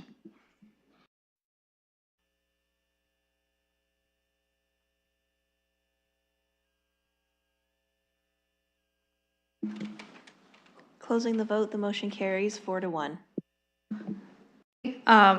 So I would need a mover and a seconder for the main motion as amended, which would be the report be received, draft bylaw prepared, and then the motion that just passed for the stuff we just did. And then if we want to add our stuff in, that's fine. Councillor Trosso, was that a, Councillor Ferreira, you can move it as amended, that's fine too. Like you did it. Okay, so Councillor Ferreira has moved the staff report. We can make amendments as we go if we want, with the one that just passed as well for extra engagement. It was seconded by Councillor Trousseau. Everything is on the floor. Open season on questions. Councillor Pribble, do you want me to start with you because you've mostly held tight? Yes, please. Okay, I will start there. So I'm going to start with the question again with Harris Park and Victoria Park, the 12 days, 9 days, through the chair to the staff. Can you please tell me how many we have currently in these two parks on an annual basis? Okay, Ms. Smith? Thank you, and through the chair, there are limits, and this proposed policy does not increase the number of special events in London, as we do not have the operational capacity to do this. So that means it will maintain 9 events in Victoria Park, 5 in Springbank Parks, and currently we allow up to 12 days of amplified sound at Harris Park. This year in 2024, that meant there was only 2 events in Harris Park. 1 was canceled due to the rain. Councillor Pribble? Okay, thank you. And thank you. And no more questions. And I'm just gonna make a comment or statement what's in front of us. And I know there is no decision made now, and then the staff is going to come back to us, and there's going to be involvement of the community. But I really, to be honest with you, if we were voting for it today, I would not support it. And from various reasons, actually, certainly from the neighbors' neighborhoods, absolutely, to end at 11.1. point two, when I look at cultural, economic, and social fabric of London, there are a lot of actually businesses that when concerts finish at 11 o'clock outdoors, there are individuals that go actually indoors. And they still continue socializing. They are still having a cultural experience, and there are many economic benefits to the businesses. And just to add, to be upfront, not to my business, I'm closed by 11 o'clock, so I'm not talking from my personal advantage. But I really, when I went through the report, to be honest with you, I didn't see any great benefits for us to go beyond 11 o'clock. So that was the thing why I voted last time no. Last time 5 minutes ago, because whatever staff planned to do with our communities and reach out, I was satisfied with that. And that's all I have to this one. Thank you. Thank you. And not that anyone ever has to, but just declaring publicly that you have no pecuniary interest because you're not open. I appreciate the transparency as we move through this conversation. Councilor Strauss, I believe y'all had next. You on my next. Yeah, sorry, words getting blurred. You're next. Well, through the presiding officer, I just want to really profusely thank you for this report. As you know, this has been something that I've been really looking forward to. And there are a couple of issues in here that are very important to me. First and foremost is the availability of water. I think that's a human right, and this is what set me into becoming interested in this policy in the first place. What you put in here is exactly what we should be doing, and I really hope that this is something that the operators just realize is something that the community really wants and needs, and we can just get to this point. There is a little bit of ambiguity in terms of whether or not the water is available in the park, but I think to the extent that the city has already shown that they can get their thirst stations to Harris Park, I think that removes that. And that's probably something that'll come up at the public participation meeting. What's really significant here is the operator does not have the ability to preclude people from bringing in their own water bottle containers. And frankly, if you wanted to say no glass, that would be fine with me. But I think allowing people to come in with even an empty water bottle or a full water bottle that is, make sure it's sealed. You want to make sure it's not vodka or rum or whatever people might put in these things. That's fine. But the fact that you're not making people get rid of these things is so important. The other thing that's so important here that I really want to call out for special positive attention is the cycling. I think that what you're doing here is you're giving people a positive incentive to bring their cycles. If you're telling them that there's going to be a place where they are going to be cared for. People are scared to bring their cycles to a lot of these events because of the theft. So this is just so important to the cycling community. Thank you for that. The only real issue I have with this, and this will get fleshed out, I guess, later on at council and at the public participation meeting, is the hours of operation. I feel very strongly that this needs to not be extended past 11. Yes, 15-minute grace period. But I think that gives the operators advance notice that they're going to have to plan their events to fall within this. I think the point that was made about it takes people a while to get out of the park and then get to their cars. If this is going to be going on for a couple of days, it is going to be on weeknights. So I'm very happy about that. And the one thing I do want to clarify, and I think the answer is evident through its absence, is I don't think the operator should be able to then go to municipal compliance to get a Class 2 special events permit to go beyond the 11 o'clock. If we put into the bylaw that it's 11 o'clock, I want to make sure that operators do not feel that they can then use the sound bylaw, because this is not just the sound bylaw. This goes beyond just the sound bylaw. And I think the answer to my question is that's covered, but I just want to make sure that we're not creating any unanticipated loopholes here. And those are my comments. Thank you. Thank you again. Thank you. The staff reply to comments made by the counselor, if they wish. Thank you. And through Ms. Presiding Officer, I believe there are no changes to the sound bylaw in this report. And it would be, if it goes to 11 a.m., which is currently in the policy, it is 11 a.m. It ends at 11 a.m. It would not change based on our current policy, but I will double check that with Mr. Katolik and have an answer for you for council. Okay, thank you. I'm somewhere on the speakers list. Councillor Frere is somewhere on the speakers list. Technically speaking, Councillor Frere is also the chair of the committee. Would you like to take it back? Okay, so Councillor Frere is going to take the chair back. I will let you know that Councillor Pribble has used 1 minute and 32 seconds of his 5 minutes, and Councillor Trousseau has used 3 minutes and 30 seconds of his 5 minutes. And at some point, I would like to ask an onslaught of questions. Thank you, Councillor. You have 5 minutes, and I will go to you. Okay, thank you. And thank you to staff for this report. We've been waiting for it to help clean up some things and do guidance of communities and special events, so I appreciate it.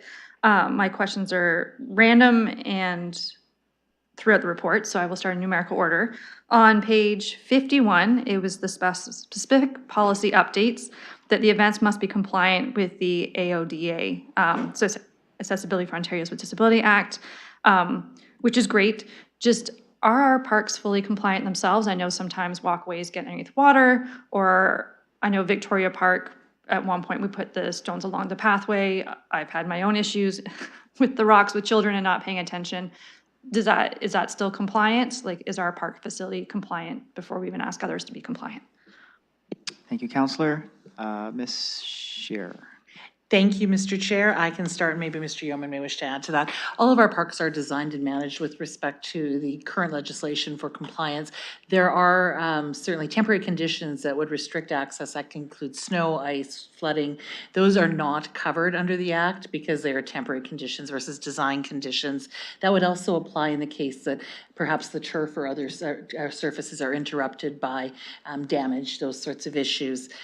We are moving away from the idea of using things like brick pavers that can easily pop out because the maintenance to keep them in compliance with the Act is extremely high, and there are really good alternatives like Stampcrete on the market. So we move towards better compliance across the board with every park project we do, but certainly the parks that we're discussing for these events, we do not have compliance concerns. Thank you. Councillor? Thank you. Page 56, 4.6 was nonprofit and profit events. I know I do have about one charity that does work in our parks. I know when however the city manages their contracts for for-profit events, is this saying that they'd have to show us like all their books? Like, I'm not aware of like proprietary information if this is getting, because it just says any event operator may be required to complete it and submit a business plan, event summary report, and event financial statement. I just don't know what an event financial statement is of like, do you have security or first aid on site, or is it like, how much are you making? How much are you charging vendors? What's admission fee? How much profit are you making? Who's the shareholder? Like, I just don't know. Looking for more guidance and clarity on this one. Thank you, Councillor. Ms. Pawlik. Thank you for the question, and through the chair, it would be specific to the event. So we wouldn't be looking for the books of not-for-profit agencies. It would be, we may require to understand, particularly if it's a not-for-profit that's looking to host a gated event, what the event revenues and expenses were, and it would be in a template that is suitable to the City of London. So it would be just specific to the event. Thank you. Is there an example in existence of what that template currently or would look like? That could be an appendix to this report. Thank you. Back to staff. Thanks, and through the chair. Yes, we have actually had event operators submit their reports in a template that is suitable to them, but as part of the development of the administrative procedures that will be supporting the special event policy, we'll be looking to develop templates. So we could provide that in advance if you'd like, or it could be something that you would see as part of the administrative procedural manual based off of the direction from council for the special event policy. Thank you. Thank you, Councillor. Thank you, Mr. Chair. If possible, I know this needs to go through council and there's a future PPM. If it was ready for the PPM, just the public had feedback as a non-profit of if they understand it, if it's too complicated, if it's wonderful, just if they're here anyways, if it's prepared in advance, that would be appreciated. Sorry, just let me flip. 4.16 was inflatable things, mechanicals and electrical rides. Just my question was, vehicles and trailers associated with mechanical or electric rides and inflatables are not permitted to maintain on-site after park setup. Trying to think what I was thinking with that one.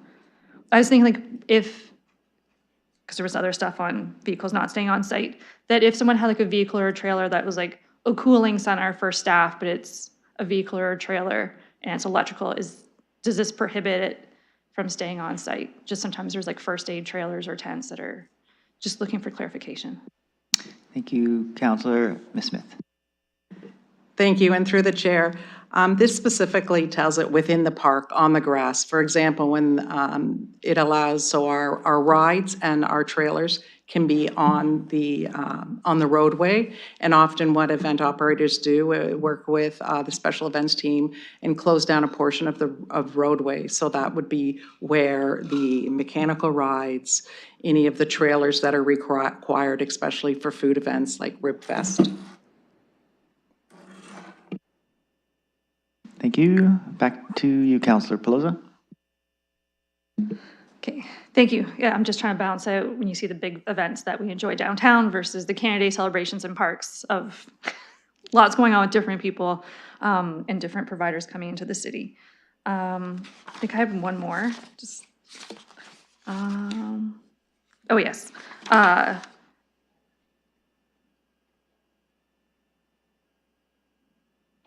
Page 67, now I get an accent from somewhere. Item 4.25, since we discussed penalties and bylaws so much today, that this was a fee of the special event operator would be subject to a $50 per vehicle administration fee. That could be for like vehicles left in the park. Realizing that some events are multiple days, is this like, oh, you parked on our grass, here's a $50 fee, enjoy the rest of your free parking for the rest of the event? Or like we come back every few hours until this car is moved and you get a re-ticket or it's towed. Just looking for how fast we'd want that vehicle moved in the policy for penalties. Thank you, Councillor. I will go to Mr. Johnson. Ms. Palick. Ms. Palick? Ms. Palick. Yeah, thanks for the question through the chair. So this, I think you're looking at the old policy, so Appendix B.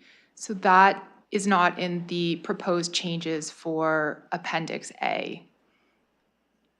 And parking violations are administered through our enforcement officers and not through the special event policy. Thank you. Thank you, Councillor. True, I am in the current one. So is that changing as per the new one, or is it just, and then, so okay, so it's changing for the new one. Parking enforcement will do it. So is that parking enforcement coming back like every so many, like I know how they do the street ones, they chalk wheels and eventually come back. I'm just thinking it's a special events in a park and. Thank you. If staff knows. If not, I'm fine getting that answer for council. Okay, I know I'll I didn't just- get my questions in advance, so apologies to the chair. I'll look to staff, and if anybody wants to answer, feel free to. Yeah, thank you for the question. We will get a defined answer for you by council. We're not exactly sure. Right now, it is currently enforced by parking, so we'll get an answer for you by council. Thank you. Thank you. Councillor? Thank you for your indulgence in my questions. That concludes them, Mr. Chair. Thank you, Councillor. Looking to the rest of committee. Comments, questions? Okay, last call. Let's call the question.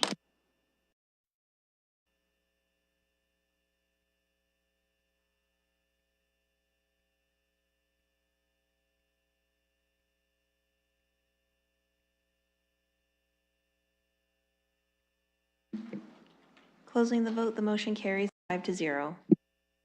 Okay, we're in the home stretch. That is it for items for direction. No deferred matters or additional business that I have. Confidential has been done, so that leaves us to adjournment. Looking for a motion. Move. You need to report the confidential. Oh, that's correct. I will look to my vice chair to do that. Thank you, Councilor. Reporting out that progress was made for the item in which we went in camera for that's on the public agenda. Thank you so much. Okay, now that's a motion to adjourn. Moved by Councilor McAllister, seconded by Councilor Trosso. Yes, second? Okay, hand vote, all in favor? All opposed? That's carried. This meeting is adjourned. Thank you.